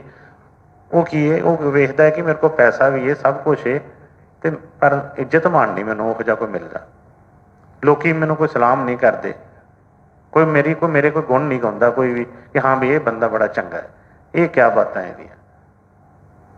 ਉਹ ਕਹਿੰਦਾ ਆਪਣੀ ਸ਼ੋਭਾ ਨੂੰ ਲੋੜ ਰਿਹਾ। ਸਤਿਗੁਰਾਂ ਨੇ ਉਹਨੂੰ ਵੀ ਮਨਾ ਨਹੀਂ ਕੀਤਾ। ਬਾਣੀ ਦੇ ਮੁਤਾਬਕ ਉਹਨੇ ਸਾਰੀਆਂ ਚੀਜ਼ਾਂ ਨੂੰ ਕਿਹਾ ਕਿ ਕੋਈ ਵੀ ਚੀਜ਼ ਦੀ ਜਿਹੜੀ ਮੰਗ ਰੱਖੀ ਉਹਨੂੰ ਮਿਲੇਗਾ। ਗੁਰੂ ਘਰ 'ਚੋਂ ਕੁਛ ਖਾਲੀ ਨਹੀਂ ਕੁਝ ਗਿਆ, ਪਰ ਇਹਦੀ ਸੇਵਾ ਦੇ ਵਿੱਚ ਜਿਸ ਤਰ੍ਹਾਂ ਉਹ ਸਤਿਗੁਰ ਕਹਿੰਦੇ ਨੇ ਉਸ ਤਰ੍ਹਾਂ ਚੱਲਣਾ ਪਏਗਾ। ਇੱਕ ਜਿਹੜਾ ਚੌਥਾ ਆਇਆ ਉਹਨੂੰ ਕੀ ਹੈ? ਉਹਨੂੰ ਕੋਈ ਸ਼ੋਭਾ ਨਹੀਂ ਚਾਹੀਦੀ, ਉਹਨੂੰ ਧਨ ਦੌਲਤ ਨਹੀਂ ਚਾਹੀਦੀ, ਉਹਨੂੰ ਕੋਈ ਪਦਾਰਥ ਨਹੀਂ ਚਾਹੀਦੇ, ਪਰ ਉਹਦੇ ਮਨ ਦੇ ਵਿੱਚ ਕੀ ਹੈ? ਜਨਮ ਮਰਨ ਦਾ। ਉਹਨੂੰ ਸਤਸੰਗ ਸੁਣ ਕੇ, ਕੋਈ ਸੰਤਾਂ ਦੇ ਵਚਨ ਸੁਣ ਕੇ ਇੰਨਾ ਪਤਾ ਲੱਗ ਗਿਆ ਕਿ ਆਹ 84 ਦਾ ਚੱਕਰ ਹੈ, ਇਹ ਬੜਾ ਮਾੜਾ ਹੈ, ਕਿ ਜਦੋਂ ਤੱਕ ਮੈਂ 84 ਚੋਂ ਨਿਕਲਾਂਗਾ ਨਹੀਂ, ਜਦੋਂ ਤੱਕ ਜਨਮ ਮਰਨ ਮੇਰਾ ਨਹੀਂ ਮੁੱਕੇਗਾ, ਉਦੋਂ ਤੱਕ ਮੇਰੀ ਗੱਲ ਨਹੀਂ ਬਣਨੀ, ਮੈਂ ਦੁੱਖਾਂ 'ਚ ਪੈਂਦਾ ਰਹਿੰਗਾ। ਤੇ ਉਹ ਆਉਂਦਾ, ਉਹ ਵੀ ਸਤਿਗੁਰਾਂ ਕੋਲੇ ਸਤਸੰਗ ਵੀ ਸੁਣਦਾ ਹੈ, ਪਰ ਫਿਰ ਵੀ ਉਸ ਅਸਲੀ ਮਕਸਦ ਨੂੰ ਨਹੀਂ ਪਾਇਆ। ਉਹ ਵੀ ਆਣ ਕੇ ਕਹਿੰਦਾ ਹੈ ਕਿ ਮਹਾਰਾਜ ਜੀ ਇਹ 84 ਦਾ ਚੱਕਰ ਮੁਕਾਓ। ਮੰਗ ਉਹਦੀ ਵੀ ਆਪਣੇ ਵਾਸਤੇ ਹੀ ਹੈ, ਆਪਣੇ ਵਾਸਤੇ। ਉਹ ਵੀ ਸਿਰਫ ਕੋਈ ਕੀ ਆ ਕਿ ਆਪਣਾ ਇੱਕ ਮਨ 'ਚ ਉਹ ਵੀ ਇੱਕ ਪ੍ਰਕਾਰ ਦਾ ਡਰ ਹੈ, ਤੇ ਉਹ ਕਹਿੰਦਾ ਕਿ ਮੈਨੂੰ 84 ਦੇ ਚੱਕਰ 'ਚੋਂ ਕੱਢੋ, ਮੈਨੂੰ ਡਰ ਮੇਰਾ ਮੁੱਕੇ। ਤੇ ਉਹਨਾਂ ਨੇ ਫਰਮਾਇਆ, ਬਾਣੀ ਨੂੰ ਕਿਹਾ ਕਿ 4 ਪਦਾਰਥ ਜੋ ਕੋਈ ਮੰਗੇ, ਮਤਲਬ ਜੋ ਵੀ 4 ਤਰ੍ਹਾਂ ਜਿਹੜੇ ਜਗਿਆਸੂ ਨੇ ਦੱਸਿਆ ਹੈ, ਉਹਨਾਂ ਵਾਸਤੇ ਦੱਸਿਆ ਕਿ ਉਹਨਾਂ ਨੂੰ ਕੋਈ ਮਨਾ ਨਹੀਂ ਕੀਤਾ ਕਿਸੇ ਚੀਜ਼ ਦਾ। ਪਰ ਜੋ ਉਹਨਾਂ ਨੇ ਫਰਮਾਇਆ ਹੈ ਕਿ ਗੋਬਿੰਦ ਮਿਲਣ ਕੀ ਇਹੋ ਤੇਰੀ ਵਰੀਆ, ਉਹ ਇਹਨਾਂ ਦੇ ਵਿੱਚ ਕਿਤੇ ਵੀ ਨਹੀਂ ਹੈਗੀ। ਇਹ ਮੰਗ ਨਹੀਂ ਮੰਗੀ ਉਹਨਾਂ ਨੇ। तो उन्होंने कहा कि 4 पदार्थ जो कोई मांगे साध जना के चरनी लागे। अगे सुना कि जो कोई अपना दुख मिटावे हर हर नाम हृदय सद गावे। कि ਜਿਹੜਾ ਆਪਣੇ ਦੁੱਖਾਂ ਨੂੰ ਜਿਹਨੇ ਮੰਗਿਆ ਸੀ ਕਿ ਮੇਰੇ ਦੁੱਖ ਮਿਟ ਜਾਣ, ਜਿਹੜੇ ਚਿੰਤਾ ਜਿਹੜੀਆਂ, ਤਾਂ ਉਹਨੂੰ ਕਿਹਾ ਕਿ ਬਈ ਸੰਗਤ ਦੇ ਵਿੱਚ ਆ ਕੇ, ਉਹਨਾਂ ਦੀ ਸ਼ਰਨ ਦੇ ਵਿੱਚ ਆ ਕੇ, ਤੇ ਕੋਈ ਹੋਰ ਕੋਈ ਚੀਜ਼ਾਂ ਦਾ ਧਿਆਨ ਨਾ ਰੱਖ। ਤੂੰ ਜੇ ਚਾਹੁੰਦਾ ਉਹ ਸੁੱਖ ਪਾਉਣਾ ਤੇ ਹਰੀ ਦਾ ਨਾਮ ਜਿਹੜਾ ਸਿਮਰ ਹਿਰਦੇ ਦੇ ਅੰਦਰ, ਹਿਰਦੇ ਦੇ ਵਿੱਚ ਹਰ ਵੇਲੇ ਤੇਰੇ ਉਹ ਨਾਮ ਚੱਲਦਾ ਰਹੇ, ਉਹ ਨਾਮ ਜਪਦਾ ਰਹਿ, ਬਈ ਤੇਰੇ ਇਹ ਵੀ ਦੁੱਖ ਮਿਟ ਜਾਣੇ। ਅੱਗੇ ਮੈਂ ਕਿ ਜੇ ਕੋਈ ਆਪਣੀ ਸ਼ੋਭਾ ਲੋੜੇ, ਜਿਹਨੇ ਸ਼ੋਭਾ ਮੰਗੀ, ਆਪਣੀ ਇੱਜ਼ਤ ਮੰਗੀ, ਜਿਹਨੇ ਕਿਹਾ ਕਿ ਬਈ ਮੇਰੀ ਬੱਲੇ ਬੱਲੇ ਹੋਵੇ, ਉਹਨੂੰ ਵੀ ਕਿਹਾ ਕਿ ਬਈ ਉਹ ਵੀ ਤੈਨੂੰ ਮਿਲ ਜੇਗੀ। ਪਰ ਕੀ ਉਹਨੂੰ ਕੀ ਹੁਕਮ ਲੱਗਾ ਕਿ ਜੋ ਕੋਈ ਆਪਣੀ ਸ਼ੋਭਾ ਲੋੜੇ ਸਾਧ ਸੰਗ ਇਹ ਹਉਮੈ ਛੋੜੇ। ਕਿ ਉਹ ਸੰਗ ਦੇ ਵਿੱਚ ਆ ਕੇ, ਸੰਤਾਂ ਦੀ ਸ਼ਰਨ ਦੇ ਵਿੱਚ ਆ ਕੇ, ਸੇਵਾ ਦੇ ਵਿੱਚ ਆ ਕੇ, ਉੱਥੇ ਆਣ ਕੇ ਜੇ ਹਉਮੈ ਹੀ ਰੱਖ ਛੜੀ, ਉੱਥੇ ਵੀ ਆਣ ਕੇ ਇਹੋ ਹੀ ਚੀਜ਼ਾਂ ਰੱਖੀਆਂ ਕਿ ਬੜਾ ਆਕੜ ਕੇ ਚੱਲਦਾ ਰਿਹਾ, ਹਰ ਗੱਲ ਦੇ ਵਿੱਚ ਬਹਿਸ ਵਸਾਈਆਂ ਕਰਦਾ ਰਿਹਾ, ਹਉਮੈ ਹੀ ਅੰਦਰ ਰੱਖੀ, ਤੇ ਫਿਰ ਕਹਿੰਦੇ ਕਿ ਫਿਰ ਨਹੀਂ ਗੱਲ ਬਣਨੀ। ਮਿਲੇਗਾ ਸਭ ਕੁਝ, ਜੋ ਵੀ ਚਾਹੁੰਦਾ ਹੈ। ਜਿਹਨੇ ਧਨ ਦੌਲਤ ਮੰਗੀ ਉਹਨੂੰ ਵੀ ਮਿਲੀ, ਜਿਹਨੇ ਚਿੰਤਾ ਕਿਹਾ ਮੇਰੀ ਮਿਟ ਜੇ, ਉਹਦੀ ਚਿੰਤਾ ਵੀ ਵਾਸਤੇ ਵੀ ਸਾਧਨ ਦੱਸ ਦਿੱਤਾ। ਜਿਹਨੇ ਆਪਣੀ ਸ਼ੋਭਾ ਕਹੀ ਉਹਨੂੰ ਵੀ ਦੱਸ ਦਿੱਤਾ ਕਿ ਬਈ ਉੱਥੇ ਆਣ ਕੇ ਆਪਣੀ ਹਉਮੈ ਛੱਡ ਦੇ। ਜੇ ਹਉਮੈ ਰੱਖੇਗਾ ਤੇ ਬਈ ਫਿਰ ਉਹ ਜਿੱਥੋਂ ਤੈਨੂੰ ਸਭ ਕੁਝ ਮਿਲਣਾ ਹੈ, ਉਹ ਹੁਕਮ ਨਹੀਂ ਮੰਨਿਆ, ਬਚਨ ਨਹੀਂ ਮੰਨਿਆ, ਤੇ ਫਿਰ ਅੱਗੇ ਉਹ ਵੀ ਨਹੀਂ ਗੱਲ ਬਣਨੀ। ਅੱਗੇ ਹੋਇਆ ਕਿ ਜੇ ਕੋਈ ਆਪਣੀ ਸ਼ੋਭਾ ਲੋੜੇ ਸਾਧ ਸੰਗ ਇਹ ਹਉਮੈ ਛੋੜੇ। ਅੱਗੇ ਕਿ ਜੇ ਕੋਈ ਜਨਮ ਮਰਨ ਤੇ ਡਰੇ ਸਾਧ ਜਨਾਂ ਕੀ ਸ਼ਰਨੀ ਪੜੇ। ਜਿਹਨੂੰ ਕੋਈ ਜਨਮ ਮਰਨ ਦਾ ਡਰ ਤੋਂ ਹਰ ਵੇਲੇ ਚਿੰਤਾ ਲੱਗੀ ਰਹਿੰਦੀ ਹੈ, ਤੇ ਉਹਨੂੰ ਉਹਦਾ ਇੱਕੋ ਹੀ ਹੱਲ ਹੈ ਕਿ ਸਤਿਗੁਰਾਂ ਦੀ ਸ਼ਰਨ ਦੇ ਵਿੱਚ, ਸ਼ਰਨ ਦੇ ਵਿੱਚ ਵੀ ਆਉਣ ਦੇ ਚੰਗੀ ਤਰ੍ਹਾਂ ਦੱਸਿਆ ਕਿ ਸ਼ਰਨ ਚ ਆਉਣਾ ਕੀ ਇਹ ਨਹੀਂ ਕਿ ਕਿਸੇ ਮੰਦਿਰ ਗੁਰਦੁਆਰੇ ਕਿਤੇ ਜਾ ਕੇ ਧਾਰਮਿਕ ਸਥਲ ਤੇ ਅਸੀਂ ਮੱਥਾ ਟੇਕ ਦਿੱਤਾ, ਕੋਈ ਸੇਵਾ ਰੱਖ ਕੇ ਮੱਥਾ ਟੇਕ ਦਿੱਤਾ, ਥੋੜੀ ਦੇਰ ਉੱਥੇ ਚੌਂਕੜਾ ਮਾਰ ਕੇ ਬੈਠ ਗਏ ਤੇ ਅਸੀਂ ਸ਼ਰਨ ਚ ਆ ਗਏ। ਸ਼ਰਨ ਕੀ ਹੈ? ਆਪਣੇ ਸਾਰੇ ਬਲ ਹਾਰ ਕੇ, ਆਪਣੇ ਆਪ ਨੂੰ ਕਮਜ਼ੋਰ ਜਾਣ ਕੇ, ਕੋਈ ਵੀ ਬਲ ਆਪਣੇ ਚ ਨਾ ਰੱਖ ਕੇ, ਫਿਰ ਉਹਨਾਂ ਦੇ ਸ਼ਰਨ ਦੇ ਵਿੱਚ ਆਉਣਾ ਕਿ ਸਤਿਗੁਰੂ ਜੀ ਮੈਂ ਗਰੀਬ ਹਾਂ, ਮੈਂ ਕੋਈ ਵੀ ਮੇਰੇ ਅੰਦਰ ਕੋਈ ਬਲ ਨਹੀਂ ਹੈਗਾ, ਤੁਸੀਂ ਦਇਆ ਕਰੋ, ਕਿਰਪਾ ਕਰੋ, ਮੈਂ ਤੁਹਾਡੇ ਮੁਤਹਿਤ ਹਾਂ। ਜਿਸ ਤਰ੍ਹਾਂ ਤੁਸੀਂ ਚਲਾਉਣਾ ਚਾਹੁੰਦੇ ਹੋ ਚਲਾਓ, ਪਰ ਮੇਰੇ ਤੇ ਰਹਿਮ ਕਰੋ, ਮੇਰੇ ਤੇ ਕਿਰਪਾ ਕਰੋ। ਇਹ ਸਵਾਮੀ ਨੇ ਸੁਣਿਆ ਕਿ ਸਤਿਗੁਰੂ ਸ਼ਰਨ ਗਹੋ ਮੇਰੇ ਪਿਆਰੇ ਕਰਮ ਜੁਗਾਦ ਚੁਕਾਏ। ਜਨ ਸੁਣਾ ਕਿ ਸ਼ਰਨ ਮੈਂ ਆ ਜਾ ਲਿਹੂ ਸੰਭਾਲ। ਜਿਹਨਾਂ ਨੂੰ ਕਿਹਾ ਕਿ ਸ਼ਰਨ ਮੈਂ ਆ ਜਾ ਲਿਹੂ ਸੰਭਾਲ, ਉਹ ਆਪਣੇ ਬਚਨ ਤੋਂ ਮੁੱਕਰਦੇ ਨਹੀਂ, ਪਰ ਸੰਭਾਲ ਕਿਹਦੀ ਹੁੰਦੀ ਹੈ? ਜਿਹੜਾ ਸ਼ਰਨ ਚ ਆਉਂਦਾ ਹੈ। ਲੇਕਿਨ ਹਰ ਕੋਈ ਕਿਤੇ ਨਾ ਕਿਤੇ ਸਿਰ ਝੁਕਾਉਂਦਾ ਹੈ, ਤੇ ਹਰ ਕੋਈ ਇਹੋ ਸਮਝਦਾ ਹੈ ਕਿ ਅਸੀਂ ਕਿਸੇ ਫਲਾਣੇ ਮਹਾਤਮਾ ਦੀ ਸ਼ਰਨ 'ਚ ਹਾਂ, ਅਸੀਂ ਫਲਾਣੇ ਮਹਾਤਮਾ ਦੀ ਸ਼ਰਨ ਦੇ ਵਿੱਚ ਹਾਂ। ਪਰ ਸ਼ਰਨ ਦੇ ਵਿੱਚ ਆਉਣਾ ਬੜਾ ਔਖਾ ਹੈ। ਇਹ ਮਨ ਜਿਹੜਾ ਸ਼ਰਨ ਦੇ ਵਿੱਚ ਆਉਣ ਨਹੀਂ ਦਿੰਦਾ। ਉੱਪਰੋਂ ਉੱਪਰੋਂ ਕਹਿੰਦਾ ਹੈ ਕਿ ਮੈਂ ਤੇ ਸਿਰ ਝੁਕਾਉਣਾ ਹੈ ਜੀ, ਮੈਂ ਤੇ ਗੁਰੂ ਮੰਨਦਾ ਹੈ ਜੀ, ਮੈਂ ਤੇ ਤੁਹਾਡਾ ਦਾਸ ਹਾਂ, ਮੈਂ ਤੇ ਸੇਵਾਦਾਰ ਹਾਂ, ਮੈਂ ਸੰਗਤ ਦਾ ਵੀ ਸੇਵਾਦਾਰ ਹਾਂ, ਪਰ ਮਨ ਨਹੀਂ ਮੰਨਦਾ। ਜੇ ਇਹਨੂੰ ਥੋੜੀ ਬਹੁਤੀ ਕੋਈ ਕਿਸੇ ਤਰ੍ਹਾਂ ਦੀ ਕੋਈ ਗੱਲ ਕਹਿ ਦਿੱਤੀ ਜਾਵੇ, ਤੇ ਇਹਨੂੰ ਜਿਸ ਤਰ੍ਹਾਂ ਸੱਤੀ ਕੱਪੜੀ ਅੱਗ ਲੱਗ ਜਾਂਦੀ ਹੈ, ਬਰਦਾਸ਼ਤ ਨਹੀਂ ਹੁੰਦੀ। ਕੋਈ ਵੀ ਚੀਜ਼ ਹੋਵੇ ਕਿਸੇ ਤਰ੍ਹਾਂ ਦੀ, ਸੇਵਾਦਾਰ ਵਾਲੀ ਉਹ ਜਿਹੜੀ ਸਥਿਤੀ ਬਣਨਾ ਬੜਾ ਔਖਾ ਹੈ। ਸਤਿਗੁਰਾਂ ਦੇ ਅੱਗੇ ਬੇਨਤੀ ਇਹੋ ਹੀ ਹਮੇਸ਼ਾ ਹੋਣੀ ਚਾਹੀਦੀ ਹੈ। ਤੇ ਉਹਨੇ ਫਰਮਾਇਆ ਕਿ ਜੋ ਕੋਈ ਜਨਮ ਮਰਨ ਤੇ ਡਰੇ ਸਾਧ ਜਨੇ ਕੀ ਸ਼ਰਨੀ ਪੜੇ। ਚਾਰਾਂ ਦਾ ਦੱਸ ਕੇ ਕਿ ਇਹ ਤੇ ਹੈਗੇ ਸੀ 4 ਤਰ੍ਹਾਂ ਦੇ ਜਿਹੜੇ ਸੰਸਾਰੀਆਂ ਪਦਾਰਥਾਂ ਦੀ ਜਿਹੜੀ ਆਸ ਰੱਖ ਕੇ ਆਏ। ਇੱਕ ਪੰਜਵਾਂ ਜਗਿਆਸੂ ਜਿਹੜਾ ਆ, ਉਹਨੇ ਇਹਨਾਂ ਚੋਂ ਕੋਈ ਮੰਗ ਵੀ ਨਹੀਂ ਰੱਖੀ। ਨਾ ਉਹਨੇ ਧਨ ਦੌਲਤ ਦੀ ਮੰਗ ਕੀਤੀ, ਨਾ ਉਹਨੇ ਕਿਹਾ ਕਿ ਮੇਰੀ ਚਿੰਤਾ ਮਿਟਾ ਦਿਓ, ਨਾ ਉਹਨੇ ਕਿਹਾ ਕਿ ਮੈਨੂੰ ਜਨਮ ਮਰਨ ਦਾ ਡਰ ਲੱਗਦਾ ਹੈ, ਮਹਾਰਾਜ ਮੇਰਾ ਇਹ ਮੁਕਾ ਦਿਓ, ਨਾ ਉਹਨੇ ਆਪਣੀ ਸ਼ੋਭਾ ਕਹੀ ਕਿ ਮੈਨੂੰ ਸ਼ੋਭਾ ਜਿਹੜੀ ਹੈ ਮੇਰੀ ਬਣਨੀ ਚਾਹੀਦੀ, ਇੱਜ਼ਤ ਮਾਣ ਬਣਨਾ ਚਾਹੀਦਾ ਹੈ। ਉਹਨੇ ਆਣ ਕੇ ਇੱਕੋ ਹੀ ਵਚਨ ਕੀਤਾ ਕਿ ਸਤਿਗੁਰੂ ਜੀ ਇਹ ਜ਼ਿੰਦਗੀ ਮਿਲੀ ਹੈ, ਬੜੀ ਦੇਰ ਬਾਅਦ ਇਹ ਮਨੁੱਖ ਚੋਲਾ ਮਿਲਿਆ ਏ, ਪਰ ਕਿਰਪਾ ਕਰੋ, ਦਇਆ ਕਰੋ, ਜਿਹੜੀ ਮੇਰੇ ਅੰਦਰ ਪਿਆਸ ਹੈ ਉਹਦੇ ਬਾਰੇ ਮੈਨੂੰ ਦੱਸੋ ਕਿ ਮੈਨੂੰ ਦਰਸ਼ਨ ਦੀਦਾਰ ਹੋਣਗੇ, ਉਹ ਸਤਿਗੁਰ ਦੇ ਦੀਦਾਰ ਹੋਣਗੇ ਮੈਨੂੰ, ਕਿ ਮੇਰੀ ਇਹ ਪਿਆਸ ਬੁਝੇਗੀ ਇਸ ਜਨਮ ਦੇ ਵਿੱਚ ਕਿ ਨਹੀਂ। ਉਹਦੇ ਵਾਸਤੇ ਸਤਿਗੁਰਾਂ ਨੇ ਕੀ ਗੁਰਬਾਣੀ 'ਚ ਵਚਨ ਫਰਮਾਇਆ ਹੈ। ਉਹਨੇ ਕਿਹਾ ਕਿ ਐਸੇ ਜਿਹੜੇ ਸਿੱਖ ਜਿਹੜੇ ਸਿਰਫ ਤੇ ਸਿਰਫ ਉਸ ਗੁਰੂ ਨੂੰ ਹੀ ਲੋਚਦੇ ਨੇ, ਉਹਨਾਂ ਦੇ ਹੀ ਦਰਸ਼ਨ ਦੀ ਤਾਂਘ ਰੱਖਦੇ ਨੇ, ਉਹਨਾਂ ਨੂੰ ਕਹਿੰਦੇ ਕਿ ਉਹ ਸਤਿਗੁਰ ਵੀ ਉੱਠ ਕੇ ਉਹਨਾਂ ਦਾ ਸਤਿਕਾਰ ਕਰਦੇ, ਉਹਨਾਂ ਦਾ ਨਮਸਕਾਰ ਕਰਕੇ ਉਹਨੂੰ ਕਹਿੰਦੇ ਕਿ ਮੈਂ ਤਾਂ ਤੇਰੇ ਤੋਂ ਬਲਿਹਾਰ ਜਾਣਾ ਕਿ ਤੂੰ ਕੋਈ ਦੁਨੀਆ ਦੀ ਚੀਜ਼ ਨਹੀਂ ਮੰਗੀ। ਇੱਥੇ ਆ ਕੇ ਕਾਲ ਦੇ ਦਾਇਰੇ ਦੇ ਵਿੱਚ ਸਭ ਕੁਝ ਵੇਖਦਾ ਪਿਆ ਹੈ ਅੱਖਾਂ ਨਾਲ, ਪਰ ਕੋਈ ਦੁਨੀਆ ਦੀ ਮੰਗ ਨਹੀਂ ਰੱਖੀ, ਕੋਈ ਆਪਣੇ ਵਾਸਤੇ ਕੋਈ ਮੰਗ ਨਹੀਂ, ਕੋਈ ਜਿਹੜੀ ਆਪਣੀ ਆਤਮਾ ਦੀ ਪਿਆਸ ਹੈ ਉਹਨੂੰ ਤੂੰ ਜਾਣਿਆ। ਕਿਉਂਕਿ ਕਈ ਵਾਰੀ ਅਸੀਂ ਸੋਚਦੇ ਹਾਂ ਕਿ ਸਾਨੂੰ ਚਿੰਤਾ ਇਸ ਕਰਕੇ ਆ ਕਿ ਸਾਡੇ ਕੋਲ ਪੈਸਾ ਨਹੀਂ ਹੈਗਾ, ਸਾਨੂੰ ਟੈਨਸ਼ਨ ਚਿੰਤਾ ਇਸ ਕਰਕੇ ਆ ਸਾਡੀ ਸਿਹਤ ਠੀਕ ਨਹੀਂ ਹੈ, ਤੰਦਰੁਸਤੀ ਨਹੀਂ ਹੈ, ਸਾਡੇ ਬੱਚੇ ਸਾਡੇ ਕਹਿਣੇ 'ਚ ਨਹੀਂ ਹੈ, ਜਾਂ ਸਾਡੇ ਬੱਚੇ ਸਾਡੇ ਨਾਲ ਸਹਿਮਤ ਨਹੀਂ ਹੈ, ਅਸੀਂ ਤਾਂ ਸੁਖੀ ਨਹੀਂ ਹੈ। ਪਰ ਜਿਨ੍ਹਾਂ ਕੋਲ ਇਹ ਜੋ ਚੀਜ਼ਾਂ ਹੈਗੀਆਂ ਨੇ, ਜਿਨ੍ਹਾਂ ਕੋਲ ਪੈਸਾ ਹੈਗਾ, ਉਹਨਾਂ ਨੂੰ ਪੁੱਛੀਏ ਕਿ ਉਹ ਸੁਖੀ ਨੇ। ਜਿਨ੍ਹਾਂ ਦੇ ਬੱਚੇ ਕਹਿਣੇ ਦੇ ਵਿੱਚ ਨੇ ਉਹ ਸੁਖੀ ਨੇ। ਜਿਨ੍ਹਾਂ ਨੂੰ ਤੰਦਰੁਸਤੀਆਂ ਹੈਗੀਆਂ ਨੇ, ਸਰੀਰ ਵਧੀਆ ਕੰਮ ਕਰਦਾ ਹੈ, ਕਿ ਉਹਨਾਂ ਨੂੰ ਕੋਈ ਕਿਸੇ ਤਰ੍ਹਾਂ ਦਾ ਹੋਰ ਕੋਈ ਦੁੱਖ ਨਹੀਂ, ਉਹ ਸੁਖੀ ਨੇ। ਉਹਨਾਂ ਨੇ ਸਾਫ਼ ਹੀ ਨਿਰਣਾ ਕਰਤਾ ਕਿ ਨਾਨਕ ਦੁਖੀਆ ਸਭ ਸੰਸਾਰ, ਸਾਰਾ ਸੰਸਾਰ ਹੀ ਦੁਖੀ ਹੈ, ਇੱਥੇ ਕੋਈ ਵੀ ਸੁਖੀ ਨਹੀਂ ਹੈ। ਕਹਿੰਦੇ ਸੋ ਸੁਖੀਆ ਜੋ ਨਾਮ ਆਧਾਰ, ਜੋ ਸਿਰਫ ਉਹ ਸੱਚੇ ਨਾਮ ਦਾ ਜਿਹੜਾ ਆਧਾਰ ਰੱਖਦਾ ਹੈ, ਉਹੀ ਸਿਰਫ ਸੁਖੀ ਹੈ ਇੱਥੇ। ਤੇ ਜਿਹੜਾ ਪੰਜਵਾਂ ਜਗਿਆਸੂ ਆਇਆ, ਉਹਨੇ ਕੀ ਕਿਹਾ, ਉਹਨੇ ਆਣ ਕੇ ਦਰਸ਼ਨਾਂ ਵਾਸਤੇ ਬਸ ਇੱਕੋ ਬੇਨਤੀ ਕੀਤੀ ਕਿ ਸਤਿਗੁਰੂ ਜੀ, ਜਿਸ ਤਰ੍ਹਾਂ ਚੌਥੇ ਪਾਤਸ਼ਾਹ ਦੇ ਬਚਨ ਆਏ, ਕੋਈ ਆਣ ਮਿਲਾਵੇ ਮੇਰਾ ਸਤਿਗੁਰ ਪਿਆਰਾ, ਜਿਹੜਾ ਵੀ ਮੈਨੂੰ ਉਹਨੂੰ ਮਿਲਾ ਦੇ, ਉਹਦੇ ਵਾਸਤੇ ਉਹਨਾਂ ਨੇ ਕਿਹਾ ਕਿ ਮੈਂ ਆਪਣੇ ਆਪ ਨੂੰ ਵੇਚ ਦੇਣਾ। ਜਿਹੜਾ ਐਸਾ ਜਗਿਆਸੂ, ਉਹਦੇ ਵਾਸਤੇ ਕਿਹਾ ਫਰਮਾਇਆ ਕਿ ਜਿਸ ਜਨ ਕੋ ਪ੍ਰਭ ਦਰਸ ਪਿਆਸਾ, ਨਾਨਕ ਤਾਕੇ ਬਲ ਬਲ ਜਾਸਾ। ਕਹਿੰਦੇ ਜਿਸ ਜਨ ਕੋ ਪ੍ਰਭੂ ਦੇ ਦੀਦਾਰ ਦੀ ਸਿਰਫ ਤੜਫ ਹੈ, ਹੋਰ ਕੁਛ ਨਹੀਂ ਮੰਗਦਾ ਪਿਆ। ਸਤਿਗੁਰ ਵੀ ਕਹਿੰਦੇ ਨੇ ਕਿ ਮੈਂ ਸਿੱਖ ਤੋਂ ਬਲਿਹਾਰ ਜਾਣਾ ਹੈ, ਬਲ ਬਲ ਜਾਣਾ ਉਹਦੇ। ਇੱਕ ਤੇ ਸਿੱਖ ਬਲਿਹਾਰ ਜਾਂਦਾ, ਤੁਸੀਂ ਸੋਚੀਏ ਕਿ ਜੇ ਗੁਰੂ ਖੁਸ਼ ਹੋ ਗਿਆ, ਗੁਰੂ ਇਹਦੇ ਤੋਂ ਕਹਿ ਰਿਹਾ ਮੈਂ ਬਲਿਹਾਰ ਜਾਣਾ ਹੈ, ਤੇ ਫਿਰ ਇਹਦੀ ਕੀ ਹੋਏਗੀ ਇਹਦੇ 'ਚ। ਇਸ ਤਰ੍ਹਾਂ ਇੱਕ ਵਾਰੀ ਪਹਿਲਾਂ ਵੀ ਸੁਣਾਇਆ ਸੀ ਕਿ ਕੋਈ ਇਸ ਤਰ੍ਹਾਂ ਹੀ ਕੋਈ ਭਗਤ ਸੀ, ਬੜੀ ਆਰਾਧਨਾ ਕਰਦਾ ਸੀ ਆਪਣੇ ਪਰਮਾਤਮਾ ਦੀ, ਉਸ ਹਰੀ ਦੀ, ਅਮਸਤ ਰਹਿੰਦਾ ਸੀ। ਇੱਕ ਦਿਨ ਉਹ ਜੰਗਲ ਦੇ ਵਿੱਚ ਜਾ ਰਿਹਾ ਸੀ, ਤੇ ਜਿਸ ਤਰ੍ਹਾਂ ਕੋਈ ਕਹਿ ਲਓ, ਕੋਈ ਜਿਸ ਤਰ੍ਹਾਂ ਕੋਈ ਦੂਸਰਾ ਸਿੱਖ ਜਾਂ ਕੋਈ ਦੇਵਤੇ ਕਹਿ ਲਈਦਾ, ਜਾਂ ਪੁਰਾਣਾਂ ਦੇ ਵਿੱਚ ਜੋ ਨਾਮ ਲਏ ਨੇ ਕਿਸੇ ਤਰ੍ਹਾਂ, ਉਹਨੇ ਕੋਈ ਐਸੇ ਸ਼ਕਤੀ ਨੂੰ ਕੋਈ ਦੇਖਿਆ, ਕੋਈ ਦੇਵਤੇ ਨੂੰ ਦੇਖਿਆ, ਤੇ ਉਹਨਾਂ ਦੇ ਹੱਥ 'ਚ ਇੱਕ ਰਜਿਸਟਰ ਫੜਿਆ ਹੈ, ਤੇ ਉਹ ਲੰਘ ਰਹੇ ਨੇ ਉੱਥੋਂ। ਤੇ ਭਗਤ ਨੇ ਉਹਨੂੰ ਨਮਸਕਾਰ ਕੀਤੀ, ਤੇ ਉਹਨੂੰ ਪੁੱਛਣ ਲੱਗਾ ਕਿ ਕਿੱਥੋਂ ਆ ਰਹੇ ਹੋ? ਕਹਿੰਦੇ ਉਸ ਪ੍ਰਭੂ ਕੋਲੋਂ, ਹਰੀ ਦੇ ਕੋਲੋਂ ਆ ਰਿਹਾ। ਕਹਿੰਦਾ ਇਹਦੇ ਹੱਥ 'ਚ ਰਜਿਸਟਰ ਫੜਿਆ, ਇਹਦੇ ਵਿੱਚ ਕੀ ਲਿਖਦੇ ਪਏ ਹੋ, ਇਹ 'ਚ ਕੀ ਲਿਖਿਆ ਹੈ? ਕਹਿਣ ਲੱਗੇ ਕਿ ਬਈ ਜਿਹੜੇ ਉਸ ਪ੍ਰਭੂ ਨੂੰ ਯਾਦ ਕਰਦੇ ਨੇ ਨਾ, ਜਿਹੜੇ ਉਹਦੇ ਭਗਤ ਨੇ, ਹਰੀ ਦੇ ਸੱਚੇ ਭਗਤ ਨੇ, ਇੱਕ ਤੇ ਆਮ ਆਪਣੀਆਂ ਲੋੜਾਂ ਵਾਸਤੇ ਯਾਦ ਕਰਦੇ ਨੇ, ਜਿਹੜੇ ਉਹਦੇ ਸੱਚੇ ਭਗਤ ਨੇ, ਜਾਂ ਜਿਹੜੇ ਉਹਨੂੰ ਹਰ ਵੇਲੇ ਉਹਦੀ ਭਗਤ ਉਸ ਰਹਿੰਦੇ ਨੇ, ਉਹਨੂੰ ਸਿਮਰਦੇ ਰਹਿੰਦੇ ਨੇ, ਉਹਨਾਂ ਦੇ ਨਾਮ ਇਸ ਰਜਿਸਟਰ 'ਚ ਲਿਖੇ ਨੇ।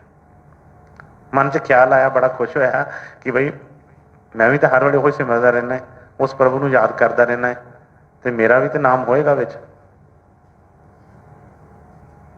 ਤੇ ਉਹਨੇ ਕਹਿਣ ਲੱਗਾ ਕਿ ਮੈਨੂੰ ਤੁਸੀਂ ਅੱਜ ਦਿਖਾਓਗੇ ਜਰਾ ਰਜਿਸਟਰ? ਕਹਿਣ ਲੱਗੇ ਤੂੰ ਕੀ ਕਰਨਾ? ਕਹਿਣ ਲੱਗੇ ਕਿ ਨਹੀਂ, ਮੈਂ ਦੇਖਣਾ ਹੈ ਕਿ ਵਿੱਚ ਕਿਹਦੇ ਨਾਮ। ਕਹਿੰਦੇ ਤੇਰੇ ਮਨ 'ਚ ਹੈਗਾ, ਪਰ ਕਹਿੰਦੇ ਆਹ ਦੇਖ, ਇਹਦੇ 'ਚ ਤੇਰਾ ਨਾਮ ਤੇ ਨਹੀਂ ਹੈਗਾ, ਲਿਖਿਆ ਨਹੀਂ ਹੈਗਾ। ਦੇਖਿਆ ਤੇ ਚਲੋ ਮਨ 'ਚ ਥੋੜ੍ਹੀ ਜਿਹੀ ਆਈ, ਪਰ ਫਿਰ ਵੀ ਮਨ 'ਚ ਕੋਈ ਐਸਾ ਰੋਸ ਨਹੀਂ ਲੈਂਦਾ, ਕਿਉਂਕਿ ਉਹਨੂੰ ਇਸ ਚੀਜ਼ ਨਾਲ ਠੀਕ ਹੈ ਜੀ, ਇੱਕ ਚਾਅ ਤੇ ਹਰ ਇੱਕ ਨੂੰ ਹੁੰਦਾ, ਪਰ ਐਸਾ ਨਹੀਂ। ਅਗਲੇ ਦਿਨ ਫਿਰ ਉਹ ਆਪਣੇ ਸਿਮਰਨ 'ਚ ਬੈਠਾ ਹੈ, ਉੱਥੇ ਸੇਵਾ 'ਚ ਬੈਠਾ ਹੈ, ਤੇ ਫਿਰ ਉਹੀ ਦੇਵਤੇ ਫਿਰ ਅੱਗੋਂ ਲੰਘੇ, ਫਿਰ ਉਹਨਾਂ ਨੇ ਰਜਿਸਟਰ ਫੜਿਆ, ਫਿਰ ਕੁਛ ਲਿਖਦੇ ਪਏ। ਕਹਿੰਦੇ ਅੱਜ ਕੀ ਕਰਦੇ ਪਏ, ਹੁਣ ਕੀ ਨੋਟ ਕਰਦੇ ਪਏ, ਹੁਣ ਕੀ ਤੁਹਾਡੇ ਇਸ ਵਿੱਚ ਲਿਖਿਆ? ਤੇ ਕਹਿਣ ਲੱਗੇ ਕੱਲ ਤੇ ਇਹ ਸੀ ਜਿਹੜੇ ਪ੍ਰਭੂ ਨੂੰ ਯਾਦ ਕਰਦੇ ਨੇ, ਤੇ ਕਹਿਣ ਲੱਗਾ ਕਿ ਅੱਜ ਉਹ ਨੇ ਜਿਨ੍ਹਾਂ ਨੂੰ ਪ੍ਰਭੂ ਯਾਦ ਕਰਦਾ ਹੈ, ਉਹਨਾਂ ਦੇ ਨਾਮ ਲਿਖੇ ਨੇ। ਉਹਨੇ ਸੋਚਿਆ ਕਿ ਬਈ ਮੇਰੀ ਤੇ ਐਡੀ ਦਸ਼ਾ ਨਹੀਂ ਹੋ ਸਕਦੀ, ਐਡਾ ਤਾਂ ਨਹੀਂ ਮੈਂ ਕੋਈ ਹੈਗਾ ਵੱਡਾ ਭਗਤ। ਤੇ ਕਹਿਣ ਲੱਗਾ ਚਲੋ ਠੀਕ ਹੈ ਜੀ, ਨਮਸਕਾਰ ਜੀ। ਉਹ ਕਹਿਣ ਲੱਗੇ ਕਿਉਂ ਅੱਜ ਨਹੀਂ ਵੇਖੇਂਗਾ ਰਜਿਸਟਰ ਸਾਡਾ? ਕਹਿੰਦਾ ਨਹੀਂ, ਇੰਨੀ ਕਰਤੂਤ ਦਾ ਮਾਲਕ ਨਹੀਂ ਹੈਗਾ ਮੈਂ। ਕਹਿਣ ਲੱਗੇ ਕਿ ਬਈ ਦੇਖ ਤਾਂ ਸਹੀ ਇੱਕ ਵਾਰੀ, ਫਿਰ ਵੀ ਦੇਖ ਲੈ। ਜਦੋਂ ਰਜਿਸਟਰ ਵੇਖਿਆ ਤੇ ਉਹਦੇ ਉੱਤੇ, ਕਾਪੀ ਦੇ ਉੱਤੇ ਸਭ ਤੋਂ ਉੱਪਰ ਉਸ ਭਗਤ ਦਾ ਨਾਮ ਲਿਖਿਆ ਪਿਆ ਸੀ। ਅੱਖਾਂ ਜਤਰੂ ਆ ਗਏ। ਕਹਿਣ ਲੱਗਾ ਕਿ ਅਰਦਾਸ ਕੀਤੀ, ਬੇਨਤੀ ਕੀਤੀ ਕਿ ਸਤਿਗੁਰੂ ਜੀ ਤੁਸੀਂ ਦਇਆਵਾਨ ਹੋ, ਤੁਸੀਂ ਕਿਰਪਾ ਕਰਦੇ ਹੋ, ਮੇਰੇ 'ਚ ਤਾਂ ਐਸੀ ਕੋਈ ਰਹਿਮਤ ਨਹੀਂ। ਹਾਂ ਤੁਸੀਂ ਮੈਨੂੰ ਬਚਾਉਂਦੇ ਹੋ, ਜੇ ਮਨ 'ਚ ਇੱਕ ਖਿਆਲ ਆਇਆ ਕਿ ਜੇ ਕੱਲ ਮੈਂ ਵੇਖ ਕੇ ਜਿਸ ਤਰ੍ਹਾਂ ਮਨ 'ਚ ਆਪਣੇ ਸੋਚ ਰਿਹਾ ਸੀ ਤੇ ਸਤਿਗੁਰਾਂ ਨੇ ਦਇਆ ਕੀਤੀ, ਹੱਥ ਰੱਖਿਆ, ਨਹੀਂ ਤੇ ਡੋਲ ਸਕਦਾ ਸੀ। ਪਰ ਦੇਖੋ, ਇੱਕ ਤੇ ਉਹਨੇ ਬੜਾ ਖੁਸ਼ ਹੋਇਆ, ਨਮਸਕਾਰ ਕੀਤੀ, ਕਹਿਣ ਲੱਗਾ ਕਿ ਸਤਿਗੁਰ ਮੈਨੂੰ ਯਾਦ ਕਰਦੇ ਨੇ। ਇਸੇ ਤਰ੍ਹਾਂ ਹੀ ਜਿਨ੍ਹਾਂ ਨੇ ਕਹੋ ਜਿਹਦੇ ਅੰਦਰ ਪਿਆਸ ਹੁੰਦੀ ਹੈ, ਇੱਕ ਤਾਂ ਅਸੀਂ ਲਾਈਨ 'ਚ ਮੰਗਤਿਆਂ ਵਾਂਗੂ ਖੜੇ ਹੁੰਦੇ ਹਾਂ, ਇੱਕ ਨੂੰ ਸਤਿਗੁਰ ਯਾਦ ਕਰਦੇ ਨੇ, ਉਹਨੂੰ ਪਿਆਰ ਕਰਦੇ ਨੇ, ਉਹ ਉਹਦੀ ਰਾਹ ਤੱਕਦੇ ਨੇ। ਉਹਦੇ ਬਾਰੇ ਇਹ ਦੱਸਿਆ ਹੈ ਕਿ ਜਿਹਦੇ ਬਾਰੇ ਫਰਮਾਇਆ ਕਿ ਜਿਸ ਜਨ ਕੋ ਪ੍ਰਭ ਦਰਸ ਪਿਆਸਾ, ਜਿਹਨੂੰ ਸਿਰਫ ਤੇ ਸਿਰਫ ਉਹਦੀ ਤੜਫ ਹੈ,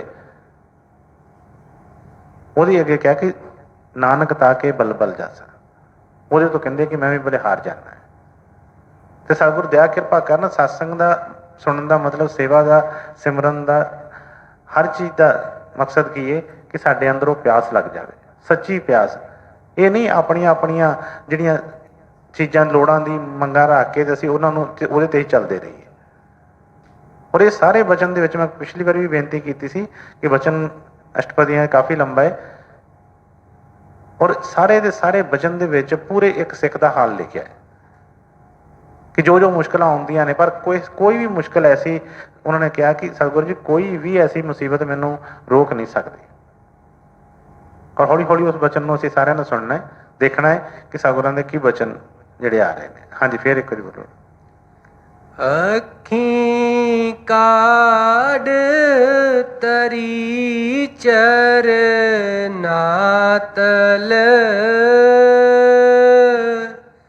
ਸਭ ਤਰਤੀ ਫਿਰ ਮਤ ਪਾਈ। ਚੌਥੇ ਪਾਤਸ਼ਾਹ ਗੁਰੂ ਰਾਮਦਾਸ ਜੀ ਦੀ ਹੁਣ ਜਿਹੜੇ ਵਚਨ ਜਿਹੜੇ ਕਰ ਰਹੇ ਨੇ, ਸੋਚੀਏ ਕਿ ਉਹਨਾਂ ਨੇ ਕਿਹਾ ਕਿ ਆਪਣੇ ਆਪ ਨੂੰ ਮੈਂ ਵੇਚ ਦਿੰਦਾ ਹੈ। ਹੁਣ ਲਾਸਟ ਤੇ ਕੀ ਫਰਮਾ ਰਹੇ ਨੇ ਕਿ ਅੱਖਾਂ ਕੱਢ ਕੇ ਮੈਂ ਸਤਿਗੁਰ ਜੀ ਆਪ ਤੁਹਾਡੇ ਚਰਨਾਂ ਦੇ ਥੱਲੇ ਰੱਖ ਦਿੰਦਾ ਹੈ, ਤੁਹਾਡੀ ਸੇਵਾ ਦੇ ਵਿੱਚ। ਕਿਉਂ? ਇਹ ਐਡਾ ਉੱਚਾ ਵਚਨ ਜਿਹੜਾ ਹੈ ਕਿ ਅੱਖਾਂ ਕੱਢ ਕੇ ਮੈਂ ਆਪਣੇ ਤੁਹਾਡੇ ਚਰਨਾਂ ਦੇ ਵਿੱਚ ਵਿਛਾ ਦੇਵਾਂ, ਉਹ ਪਹਿਲੇ ਵਚਨ ਦੇ ਵਿੱਚ ਜੋ ਦੱਸ ਕੇ ਆਏ ਨੇ ਕਿ ਕਾਹਦੇ ਵਾਸਤੇ। ਕਿਉਂਕਿ ਜਦੋਂ ਸਤਿਗੁਰ ਦੇ ਦਰਸ਼ਨ ਮਿਲ ਹੋ ਗਏ, ਸਤਿਗੁਰ ਮਿਲ ਗਏ, ਤੇ ਫਿਰ ਕਹਿੰਦੇ ਉਹਨਾਂ ਦੇ ਆਪਣੇ ਵਿਚਾਰ ਜਾਂ ਸੋਚ ਉਹਨਾਂ ਨੇ ਕਿੰਨੀ ਉੱਚੀ ਹੈ। ਕਿਉਂਕਿ ਸਾਡੇ ਅੰਦਰ ਸਿਰਫ ਅਸੀਂ ਜ਼ੁਬਾਨ ਤੱਕ ਅਸੀਂ ਬੋਲਦੇ ਹਾਂ ਕਿ ਅਸੀਂ ਤੇ ਵੇਚ ਦਿੱਤਾ ਹੈ ਜੀ, ਪਰ ਉਹਨਾਂ 'ਚ ਕੀ ਫਰਕ ਹੈ? ਉਹਨਾਂ ਨੇ ਵੇਚਿਆ ਹੁੰਦਾ। ਅਸੀਂ ਤੇ ਕਹਿੰਦੇ ਹਾਂ, ਸਿਰਫ ਜ਼ੁਬਾਨ ਤੋਂ ਕਹਿੰਦੇ ਹਾਂ। ਜਿਸ ਤਰ੍ਹਾਂ ਸਵਾਮੀ ਜੀ ਨੇ ਕਿਹਾ ਨਾ, ਗੁਰੂ ਕੋ ਉੱਪਰ ਗਾਤਾ, ਗੁਰੂ ਕੋ ਦਿਲ ਭੀਤਰ ਨਹੀਂ ਲਾਤਾ। ਅਸੀਂ ਉੱਪਰੋਂ ਕਹਿੰਦੇ ਹਾਂ, ਪਰ ਉਹਨਾਂ ਨੇ ਆਪਣੇ ਆਪ ਨੂੰ ਵੇਚਿਆ ਹੁੰਦਾ ਹੈ। ਉਹਨਾਂ ਦੀ ਤਾਂ ਇਹ ਦਸ਼ਾ ਹੈ। ਕਹਿੰਦੇ ਕਿ ਅੱਖਾਂ ਨੂੰ ਕੱਢ ਕੇ ਸਤਿਗੁਰੂ ਜੀ ਮੈਂ ਤੁਹਾਡੇ ਚਰਨਾਂ ਦੇ ਵਿੱਚ ਵਿਛਾ ਦੇਵਾਂ, ਕਿਉਂਕਿ ਮੈਨੂੰ ਇਹਨਾਂ ਅੱਖਾਂ ਦੀ ਲੋੜ ਹੀ ਨਹੀਂ ਹੈ। ਅੱਖਾਂ ਕਾਹਦੇ ਵਾਸਤੇ ਸਾਨੂੰ ਮਿਲੀਆਂ ਸੀ? ਕਹਿੰਦੇ ਵੇਖਣ ਵਾਸਤੇ। ਕੀ ਵੇਖਣ ਵਾਸਤੇ? ਕਿ ਸਾਡੇ ਨਾਲ ਕੁਛ ਗਲਤ ਨਾ ਹੋ ਜਾਵੇ, ਅਸੀਂ ਕਿਸੇ ਗਲਤ ਪਾਸੇ ਨਾ ਚਲੇ ਜਾਈਏ, ਅਸੀਂ ਕੋਈ ਠੇਡਾ ਨਾ ਖਾ ਬਈਏ, ਇਸੇ ਕਰਕੇ ਸਾਡੀਆਂ ਅੱਖਾਂ ਹੁੰਦੀਆਂ। ਪਰ ਜਦੋਂ ਕਿ ਸਾਨੂੰ ਸਤਿਗੁਰ ਮਿਲ ਗਏ ਤੇ ਫਿਰ ਇਹਨਾਂ ਅੱਖਾਂ ਦੀ ਲੋੜ ਨਹੀਂ ਸਿੱਖਣ। ਮਤਲਬ ਕਿ ਉਹ ਜਿਹੜਾ ਗਿਆਨ ਵਾਲੀਆਂ ਅੱਖਾਂ ਜਿਹਨਾਂ ਨੂੰ ਅਸੀਂ ਹਮੇਸ਼ਾ ਆਪਣੇ ਕੋਲ ਰੱਖਦੇ ਹਾਂ, ਸਤਿਗੁਰਾਂ ਦੇ ਬਚਨ ਪੜ੍ਹਦੇ, ਸੁਣਦੇ, ਸਮਝਦੇ, ਦੂਜਿਆਂ ਨੂੰ ਸੁਣਾਉਂਦੇ ਹੋਏ ਵੀ ਆਪਣੀਆਂ ਅੱਖਾਂ ਨਹੀਂ ਛੱਡਦੇ।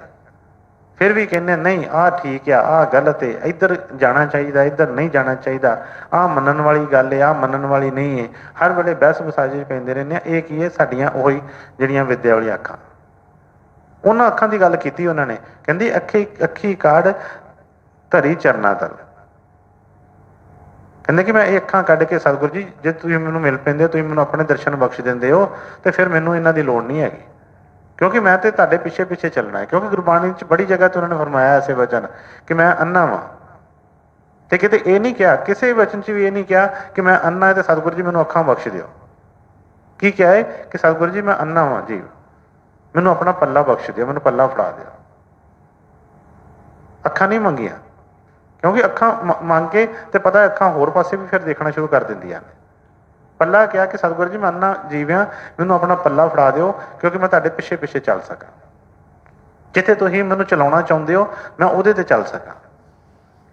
ਇਸੇ ਤਰ੍ਹਾਂ ਹੀ ਸਤਿਗੁਰਾਂ ਨੇ ਜੋ ਚੌਥੇ ਪਾਤਸ਼ਾਹ ਦੇ ਵਚਨ ਆਏ ਨੇ ਕਿ ਅੱਖੀ ਕਾਢ ਧਰੀ ਚਰਨਾਂ ਤਲ, ਸਭ ਧਰਤੀ ਫਿਰ ਮਤ ਪਾਈ। ਕਹਿੰਦੇ ਫਿਰ ਭਾਵੇਂ ਸਾਰੀ ਧਰਤੀ, ਸਭ ਜਿੱਥੇ ਮਰਜ਼ੀ ਮੈਨੂੰ ਘੁੰਮਣਾ ਪਵੇ, ਫਿਰ ਮੈਨੂੰ ਇਸ ਬੁੱਧੀ ਦੀ ਲੋੜ ਨਹੀਂ, ਇਸ ਮੱਤ ਦੀ ਲੋੜ ਨਹੀਂ ਹੈ, ਨਾ ਅੱਖਾਂ ਦੀ ਲੋੜ ਨਹੀਂ ਹੈ। ਫਿਰ ਤੇ ਬਸ ਮੈਂ ਤੁਹਾਡੇ ਪਿੱਛੇ ਪਿੱਛੇ ਹੀ ਚੱਲਾਂਗਾ। ਉਹਦੇ ਵਿੱਚ ਵੀ ਇੱਕੋ ਹੀ ਮੰਗ ਹੈ, ਫਿਰ ਉਸੇ ਦੀ ਦਰਸ਼ਨਾਂ ਦੀ, ਉਹਨਾਂ ਦੇ ਦੀਦਾਰ ਦੀ, ਉਹਨਾਂ ਦੀ ਸੇਵਾ ਦੀ। ਔਰ ਚੌਥੇ ਪਾਤਸ਼ਾਹ ਦਾ ਸਾਰਾ ਜੀਵਨ ਅਸੀਂ ਸੁਣਿਆ ਪੜ੍ਹਿਆ ਹੈ। ਕਿੱਡੀ ਵੱਡੀ ਚੀਜ਼ ਅਸੀਂ ਸੇਵਾਦਾਰ ਕਹਿ ਦਿੰਦੇ ਹਾਂ, ਸੇਵਾਦਾਰ ਬਣਨਾ ਦੇਖੋ ਕਿੰਨਾ ਔਖਾ ਹੈ। ਦੱਸਦੇ ਨੇ ਜਿਸ ਤਰ੍ਹਾਂ ਹਰ ਕੋਈ ਮਾਂ ਪਿਓ ਵੀ ਆਪਣੀ ਜਦੋਂ ਕੋਈ ਘਰ ਦੀ ਕੋਈ ਅੱਗੇ ਕੋਈ ਜ਼ਿੰਮੇਵਾਰੀ ਸੌਂਪਦਾ ਕਿਸੇ ਨੂੰ, ਤਾਂ ਦੇਖਦਾ ਹੈ ਕਿ ਬਈ ਕਿਹੜਾ ਬੱਚਾ ਮੇਰਾ ਲਾਇਕ ਹੈ, ਜਿਹਨੂੰ ਮੈਂ ਜ਼ਿੰਮੇਵਾਰੀ ਦੇਵਾਂ, ਜਿਹੜੀ ਮੇਰੇ ਦਾਦਿਆਂ ਪੜਦਾਦਿਆਂ ਦੀ ਜਿਹੜੀ ਕੋਈ ਇੱਜ਼ਤ ਬਣੀ ਹੈ, ਕੋਈ ਰੋਲ ਨਾ ਦੇਵੇ ਜਿਹੜਾ। ਇਸੇ ਤਰ੍ਹਾਂ ਹੀ ਸਤਿਗੁਰੂ ਵੀ ਉਹ ਦਇਆ ਕਿਰਪਾ ਕਰਦੇ ਨੇ। ਦੱਸਦੇ ਨੇ ਤੀਸਰੇ ਪਾਤਸ਼ਾਹ ਵੀ ਜਦੋਂ ਅੱਗੇ ਦਇਆ ਕੀਤੀ ਉਹਨਾਂ ਨੇ, ਤੇ ਉਹਨਾਂ ਨੇ ਵੀ ਚੋਜ ਕਰਦੇ ਨੇ, ਪਤਾ ਤੁਹਾਨੂੰ ਸਭ ਕੁਝ ਹੁੰਦਾ ਹੀ, ਪਰ ਫਿਰ ਵੀ ਦੁਨੀਆ ਨੂੰ, ਕਿਉਂਕਿ ਬੜਾ ਮਨ 'ਚ ਹੁੰਦਾ ਲੋਕਾਂ ਦੇ ਕਿ ਨਹੀਂ ਅਸੀਂ ਵੀ, ਸਾਨੂੰ ਸਾਡੇ 'ਤੇ ਕਿਰਪਾ ਨਹੀਂ ਹੋਈ, ਫਲਾਣੇ 'ਤੇ ਕਿਰਪਾ ਹੋ ਗਈ ਆ, ਸਾਡੇ 'ਤੇ ਦਇਆ ਕਿਉਂ ਨਹੀਂ ਹੋਈ, ਉਹਦਾ ਨਿਰਣਾ ਕਰਦੇ ਨੇ। ਦੱਸਦੇ ਨੇ ਕਹਿੰਦੇ ਕਿ ਹੁਕਮ ਲਗਾ ਦਿੱਤਾ, ਸੰਗਤ ਨੂੰ ਸੱਦ ਲਿਆ ਆਪਣੇ ਕੋਲ, ਸੰਗਤ ਨੂੰ ਸੱਦ ਲਿਆ, ਕੁਝ ਜਿਹੜੇ ਨਜ਼ਦੀਕੀ ਰਿਸ਼ਤੇਦਾਰ ਕਹਿ ਲਓ ਜਾਂ ਕੁਛ ਵੀ, ਉਹਨਾਂ ਨੂੰ ਵੀ ਸੱਦ ਲਿਆ, ਸਾਰਿਆਂ ਨੂੰ ਸੱਦ ਕੇ ਤੇ ਕਹਿਣ ਲੱਗੇ ਕਿ ਬਈ ਆਹ ਸੇਵਾ ਹੈ, ਤੇ ਬਈ ਸਾਰਿਆਂ ਦੀ ਸੇਵਾ ਲੱਗੀ ਹੈ, ਤੇ ਸਾਰੇ ਜਣਿਆਂ ਨੇ ਕਰਨੀ ਹੈ। ਸਾਰਿਆਂ ਨੇ ਪੁੱਛਿਆ ਕਿ ਦੱਸੋ ਮਹਾਰਾਜ ਕੀ ਸੇਵਾ ਹੈ। ਕਹਿਣ ਲੱਗੇ ਕਿ ਆਹ ਜਗ੍ਹਾ ਇੱਥੇ ਇੱਕ ਦੱਸ ਦਿੱਤੀ ਖੁੱਲੀ, ਤੇ ਕਹਿਣ ਲੱਗੇ ਵੀ ਇੱਥੇ ਸਾਰੇ ਜਣੇ ਥੜੇ ਬਣਾਓ। ਦੱਸਦੇ ਆ ਕਿ ਸਾਰੇ ਸੰਗਤ ਜਿਹੜੀ ਜਿੰਨੇ ਵੀ ਉੱਥੇ ਵਿੱਚ ਇਕੱਠੇ ਹੋਏ, ਸਾਰਿਆਂ ਨੇ ਉਹ ਥੜੇ ਬਣਾਉਣੇ ਸ਼ੁਰੂ ਕਰ ਦਿੱਤੇ। ਦੱਸ ਦਿੱਤਾ ਕਿ ਉਹ ਫਲਾਣੀ ਜਗ੍ਹਾ ਤੋਂ ਮਿੱਟੀ ਲਿਆਓ, ਇਸ ਤਰ੍ਹਾਂ ਕਰਕੇ ਇਸ ਤਰ੍ਹਾਂ ਥੜਾ ਬਣਾਉਣਾ ਹੈ। ਥੜਾ ਬਣਾਉਣਾ ਸ਼ੁਰੂ ਕੀਤਾ ਸਵੇਰ ਤੋਂ ਲੈ ਕੇ, ਕਿਉਂਕਿ ਉਹ ਕਿਹੜਾ ਸੌਖਾ ਕੰਮ ਸੀ, ਮਿੱਟੀ ਪੁੱਟਣੀ, ਉਹਨੂੰ ਗੁੰਨਣਾ ਕਰਨਾ, ਜੋ ਵੀ ਕਰ ਕਰਾ ਕੇ ਥੜਾ ਬਣਾਉਣਾ, ਸਵੇਰ ਤੋਂ ਲੈ ਕੇ ਸ਼ਾਮ ਤੱਕ ਇੱਕ ਥੜਾ ਬਣਾਉਣਾ। ਤੇ ਸ਼ਾਮ ਨੂੰ ਸਤਿਗੁਰਾਂ ਨੇ ਆਉਣਾ ਔਰ ਆਣ ਕੇ ਵੇਖ ਕੇ ਕਹਿਣਾ, ਸਾਰੇ ਥੜਿਆਂ ਦੇ ਲਾਗੇ ਲਾਗੇ ਜਾ ਕੇ ਵੇਖਣਾ ਚੰਗੀ ਤਰ੍ਹਾਂ, ਕਹਿਣਾ ਨਹੀਂ ਅੱਛਾ ਨਹੀਂ ਬਣਿਆ। ਕਿਸੇ ਨੂੰ ਕਹਿਣਾ ਇੱਧਰੋਂ ਟੇਢਾ ਹੈ, ਕਿਸੇ ਨੂੰ ਕਹਿਣਾ ਦੂਸਰੇ ਪਾਸੋਂ ਟੇਢਾ ਹੈ, ਕਿਸੇ ਨੂੰ ਕਹਿਣਾ ਇਹਦਾ ਆਹ ਪਾਣੀ ਇੱਥੇ ਜ਼ਿਆਦਾ ਪਾਤਾ ਹੈ, ਕਿਸੇ ਨੂੰ ਕੁਛ ਕਹਿ ਕੇ, ਹਰ ਇੱਕ 'ਚ ਕੁਛ ਨਾ ਕੁਛ ਕਹਿ ਕੇ ਉਹਨੂੰ ਕਹਿਣਾ ਇਹਨੂੰ ਢਾਹ ਦੇ। ਢਾਹ ਦਿੱਤਾ ਪਹਿਲੇ ਦਿਨ ਸੰਗਤ ਨੇ, ਸਾਰੇ ਥੜੇ ਢਾਹ ਦਿੱਤੇ ਸ਼ਾਮ ਨੂੰ। ਫਿਰ ਦੂਜੇ ਦਿਨ ਕਹਿਣ ਲੱਗੇ ਕਿ ਬਈ ਫਿਰ ਬਣਾਓ ਥੜੇ, ਪਸੰਦ ਨਹੀਂ ਆਇਆ ਕੋਈ, ਬਣਾਓ। ਦੂਜੇ ਦਿਨ ਫਿਰ ਥੜੇ ਬਣਾਏ ਸੰਗਤ ਨੇ।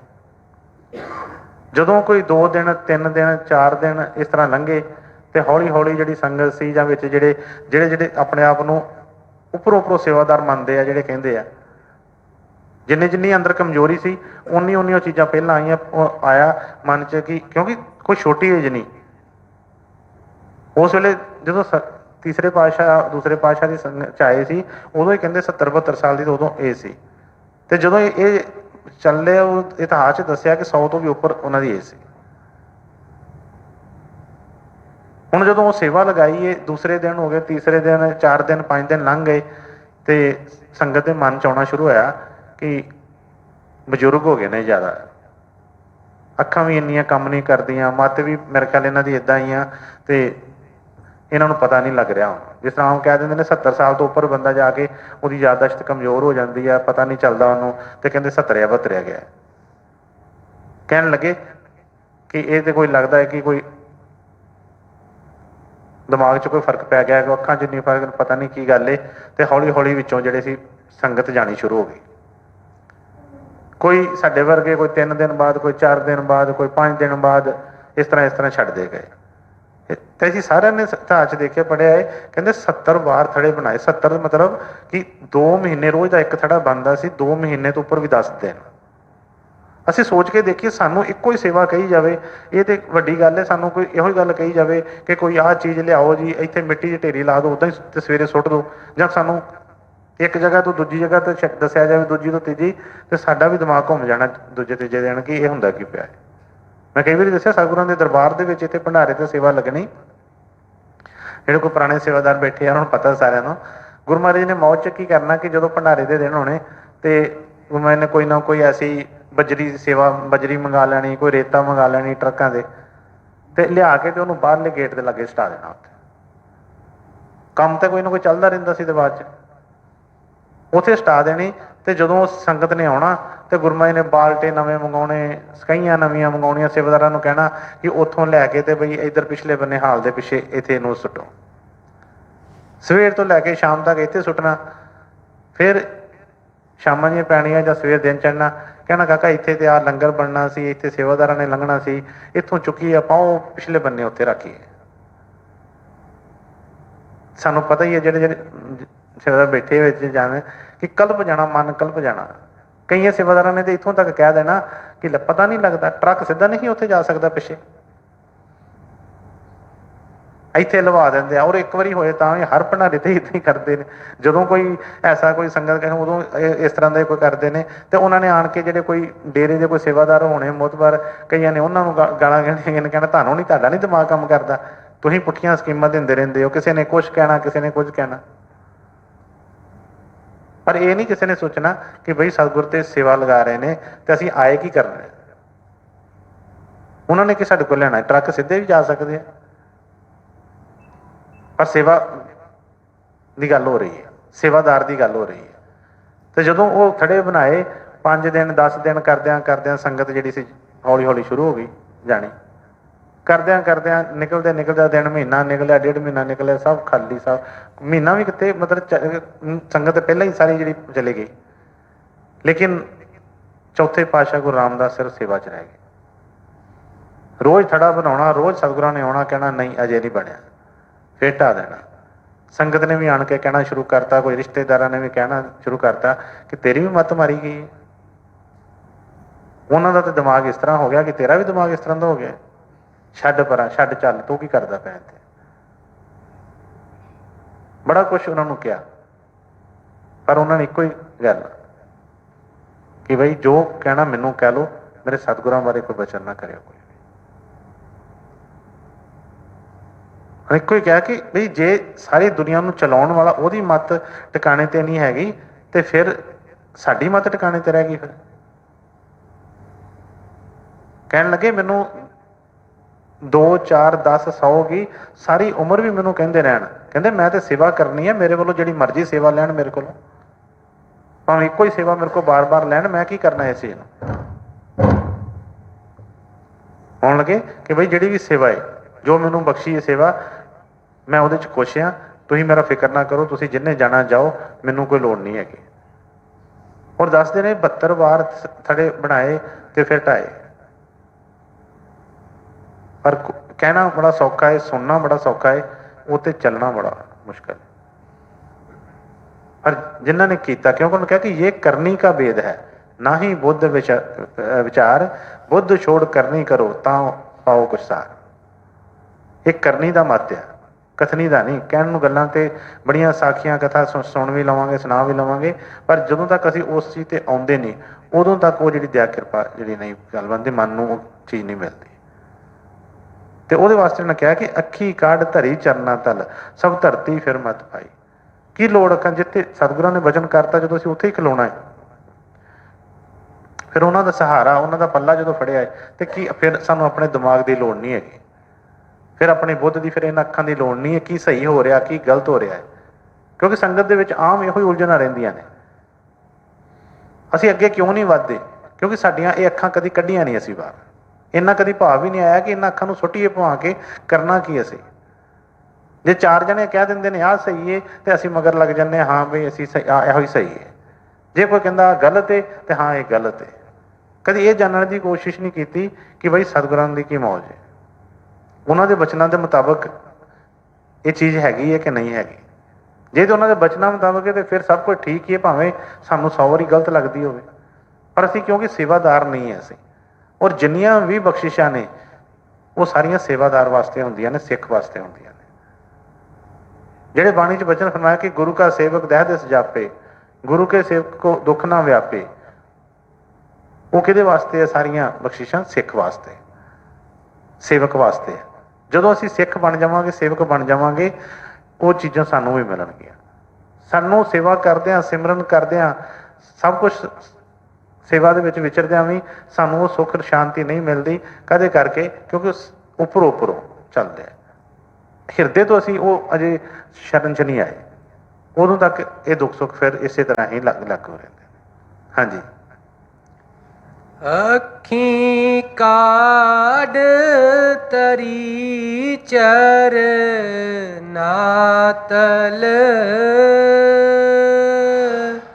ਸਭ ਤਰਤੀ ਫਿਰ ਮਤ ਪਾਈ ਜੇ ਪਾਸ ਬਹਾਲੇ ਤਾਂ ਤੁਝੇ ਅਰਾਦੀ ਜੇ ਮਾਰ ਕਡੇ ਪੀ ਧਿਆਈ। ਕਿਉਂਕਿ ਇਹ ਸਾਰੀ ਦਸ਼ਾ ਇੱਕ ਸਿੱਖ ਦੀ ਹੋ ਸਕਦੀ ਹੈ, ਸੇਵਾਦਾਰ ਦੀ ਹੋ ਸਕਦੀ ਹੈ। ਸਾਨੂੰ ਤੇ ਜਰਾ ਜਿਹਾ ਕਿਤੇ ਕੋਈ ਮਾੜੀ ਜਿਹੀ ਕੋਈ ਗੱਲ ਹੋ ਜਾਵੇ ਤੇ ਅਸੀਂ ਤੇ ਆਪੇ ਤੋਂ ਬਾਹਰ ਹੋ ਜਾਂਦੇ ਉਸੇ ਵੇਲੇ। ਘਰ ਦੇ ਵਿੱਚ ਵੀ ਇੱਕ ਸਾਰੀ ਰਿਸ਼ਤੇਦਾਰੀਆਂ ਨਿਭਾਉਂਦੇ ਹੋਇਆਂ ਵੀ ਕੁਝ ਨਾ ਕੁਝ ਨਿਯਮ ਬਣੇ ਨੇ। ਵੱਡਾ ਭੈਣ ਹੋਵੇ, ਵੱਡਾ ਭਰਾ ਹੋਵੇ, ਮਾਤਾ ਪਿਤਾ ਹੋਣ, ਕੋਈ ਹੋਰ ਰਿਸ਼ਤੇਦਾਰ ਚਾਚਾ ਤਾਇਆ ਹੋਵੇ, ਤੇ ਫਿਰ ਵੀ ਮਨ ਸ਼ਰਮ ਕਰਦਾ ਹੈ ਕਿ ਇਹ ਮੇਰਾ ਕੋਈ ਵੱਡਾ ਹੈ, ਇਹਨੂੰ ਹੀ ਵੱਡੇ ਕਹਿੰਦੇ, ਚਾਚਾ ਕਹਿੰਦੇ, ਤਾਇਆ ਕਹਿੰਦੇ ਆ, ਵੱਡਾ ਭਰਾ ਕਹਿੰਦੇ ਆ, ਤੇ ਬਈ ਇਹਦੇ ਅੱਗੇ ਨਹੀਂ ਬੋਲਣਾ। ਸਾਡੀ ਭਾਰਤੀ ਸੰਸਕ੍ਰਿਤੀ ਵਿੱਚ ਸਭ ਕੁਝ ਅਸੀਂ ਜਾਣਦੇ, ਵੱਡਿਆਂ ਦਾ ਆਦਰ ਕਰਦੇ, ਲੇਕਿਨ ਜਿਹਨੂੰ ਅਸੀਂ ਗੁਰੂ ਕਹਿੰਦੇ ਆ, ਸਤਿਗੁਰਾਂ ਦੇ ਵਚਨ ਸੀ ਕਿ ਬਈ ਸਾਰੀ ਦੁਨੀਆ ਦਾ ਡਰ ਰੱਖਦੇ ਆ, ਚੋਰਾਂ ਦਾ ਡਰ ਰੱਖਦੇ, ਡਾਕੂਆਂ ਦਾ, ਪੁਲਿਸ ਵਾਲਿਆਂ ਦਾ, ਲੀਡਰਾਂ ਦਾ, ਸਭ ਦਾ ਡਰ ਰੱਖਦੇ ਆ, ਪਰ ਜਿਹੜਾ ਸਭ ਦਾ ਆਦ ਅੰਤ ਹੈ, ਜਿਹੜਾ ਗੁਰੂ ਹੈ, ਉਹਦਾ ਸਾਡੇ ਮਨ 'ਚ ਕੋਈ ਡਰ ਨਹੀਂ। ਇਸ ਕਰਕੇ ਅਸੀਂ ਗੁਰੂ ਦੇ ਸਿੱਖ ਹੀ ਨਹੀਂ ਬਣੇ। ਹੁਣ ਇਹ ਜਿੰਨੇ ਵੀ ਵਚਨ ਸਤਿਗੁਰਾਂ ਦੇ ਸੁਣਾ ਰਹੇ ਨੇ, ਇਹ ਉਹੀ ਸਿਰਫ ਇੱਕ ਸੇਵਾਦਾਰ, ਉਸ ਸੇਵਾਦਾਰ ਦੀ ਰਹਿਣੀ ਤੇ ਹੋ ਰਹੇ ਨੇ ਵਚਨ। ਹੁੰਦੇ ਨੇ ਜੇ ਪਾਸ ਬਹਾਲੇ ਤਾਂ ਤੁਝੇ ਅਰਾਧੀ, ਜੇ ਮਾਰ ਕੱਢੇ ਵੀ ਧਿਆਈ। ਹੁਣ ਸੋਚ ਕੇ ਦੇਖੀਏ ਕਿ ਉਹ ਕਿੱਥੋਂ ਤੱਕ ਵਚਨ ਕਰਦਾ ਕਿ ਜੇ ਤੇ ਮੈਨੂੰ ਸਤਿਗੁਰੂ ਜੀ ਤੁਸੀਂ ਆਪਣੇ ਪਾਸ ਬਿਠਾ ਲੈਂਦੇ ਹੋ, ਜੇ ਆਪਣੇ ਪਾਸ ਬਿਠਾਲਦੇ ਹੋ, ਮੈਨੂੰ ਆਪਣੀ ਸੇਵਾ ਬਖਸ਼ਦੇ ਹੋ, ਆਪਣੇ ਕੋਲ ਰੱਖਦੇ ਹੋ, ਤੇ ਸਤਿਗੁਰੂ ਜੀ ਫਿਰ ਵੀ ਤੁਹਾਡੀ ਦਇਆ ਕਿਰਪਾ, ਮੈਂ ਫਿਰ ਵੀ ਤੁਹਾਨੂੰ ਹੀ ਅਰਾਧਾਂਗਾ, ਤੁਹਾਡਾ ਹੀ ਗੁਣਗਾਨ ਕਰਾਂਗਾ। ਮੈਂ ਕੋਈ ਇਹ ਨਹੀਂ ਕਿ ਕਿਸੇ ਤਰ੍ਹਾਂ ਦਾ ਉਹ ਮਨ 'ਚ ਕੋਈ ਲਿਆਵਾਂਗਾ ਕਿ ਹਉਮੈ ਲਿਆਵਾਂਗਾ ਕਿ ਮੇਰੇ 'ਚ ਬੜਾ ਬਲ ਹੈ, ਦੇਖੋ ਮੈਂ ਕਿੰਨਾ ਅਮੀਰ ਹੈ, ਮੈਂ ਬੜਾ ਕੋਈ ਗੁਣਵਾਨ ਹੈ, ਮੈਂ ਕਿੱਡਾ ਕੋਈ ਮੈਨੂੰ ਸਿਆਣਾ ਬੰਦਾ ਜਿਹੜਾ ਸਤਿਗੁਰੂ ਮੈਨੂੰ ਹੀ ਕੋਲ ਰੱਖਦੇ ਨੇ।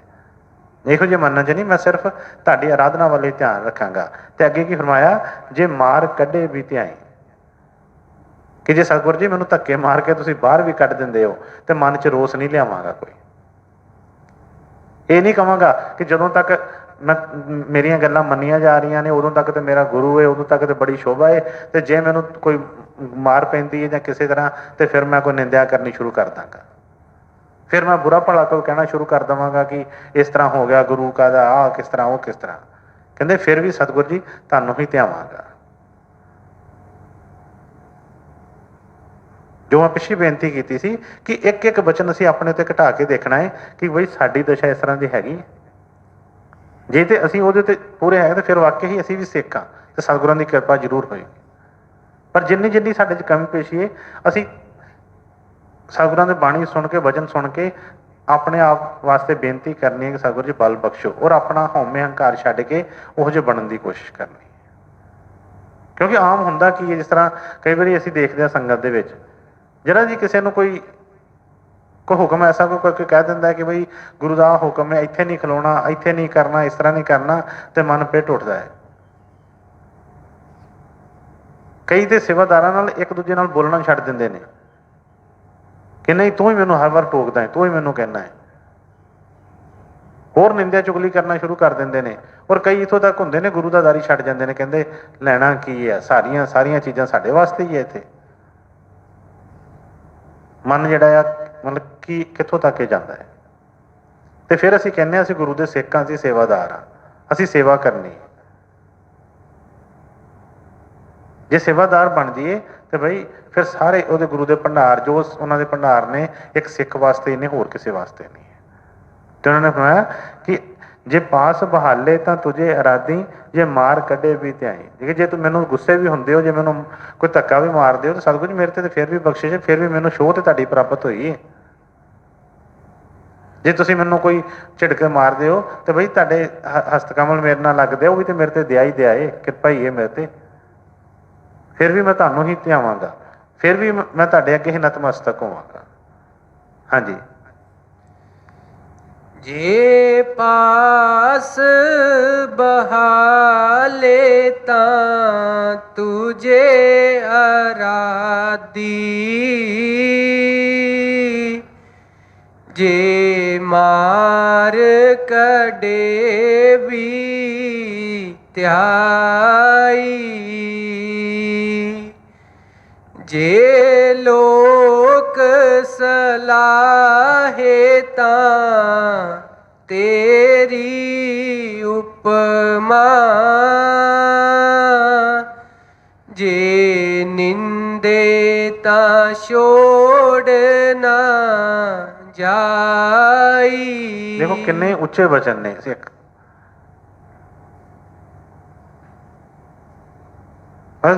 ਜੇ ਥੋੜਾ ਜਿਹਾ ਗੌਰ ਕਰੀਏ, ਧਿਆਨ ਦੇਈਏ, ਤੇ ਸਾਡੀ ਜਿੱਥੇ ਸੋਚ ਖਤਮ ਹੋ ਜਾਂਦੀ ਏ, ਉਤੋਂ ਵੀ ਪਤਾ ਨਹੀਂ ਉੱਥੇ ਜਾ ਕੇ ਸ਼ੁਰੂ ਹੋ ਰਹੇ ਨੇ ਵਚਨ।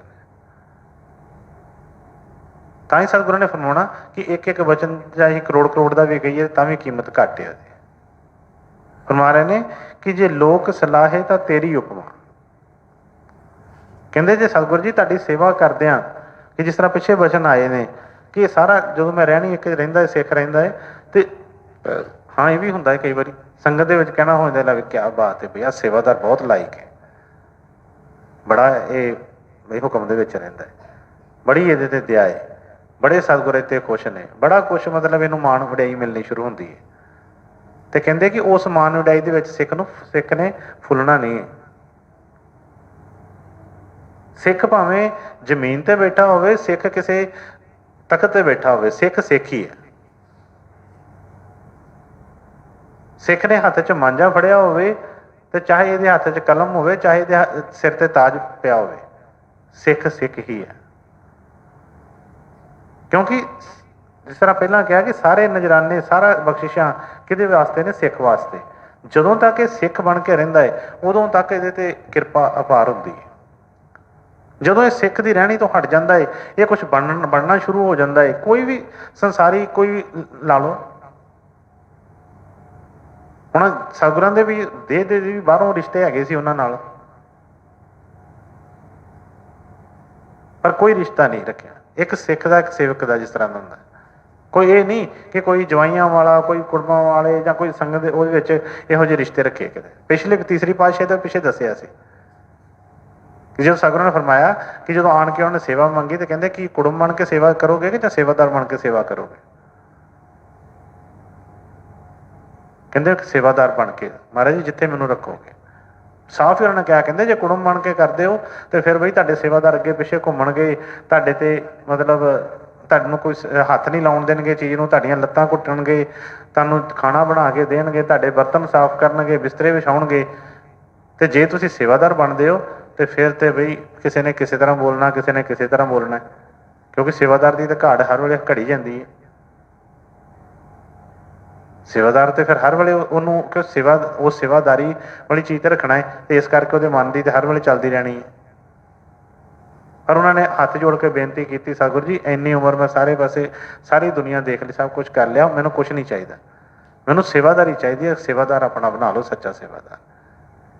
ਇਸੇ ਤਰ੍ਹਾਂ ਹੀ ਸਤਿਗੁਰਾਂ ਨੇ ਵੀ ਜੋ ਵਚਨ ਆ ਰਹੇ ਨੇ, ਕਹਿੰਦੇ ਜੇ ਲੋਕ ਸਲਾਹੇ ਤਾਂ ਤੇਰੀ ਉਪਮਾ। ਕਹਿੰਦੇ ਜੇ ਸਤਿਗੁਰੂ ਜੀ ਜੇ ਤੁਹਾਡੀ ਦਇਆ ਹੈ, ਕਿਰਪਾ ਹੈ ਮੇਰੇ ਤੇ, ਲੋਕੀ ਮੇਰੇ ਤੇ ਕੋਈ ਕਰਦੇ ਨੇ, ਕੋਈ ਸ਼ੋਭਾ ਕਰਦੇ ਨੇ, ਤੇ ਉਹ ਮੇਰੀ ਨਹੀਂ ਹੈ, ਕਿਉਂਕਿ ਬਖਸ਼ਿਆ ਤਾਂ ਸਭ ਕੁਛ ਤੁਹਾਡਾ ਹੈ, ਮੇਰੇ ਕੋਲ ਹੈ ਕੀ ਆਪਣਾ।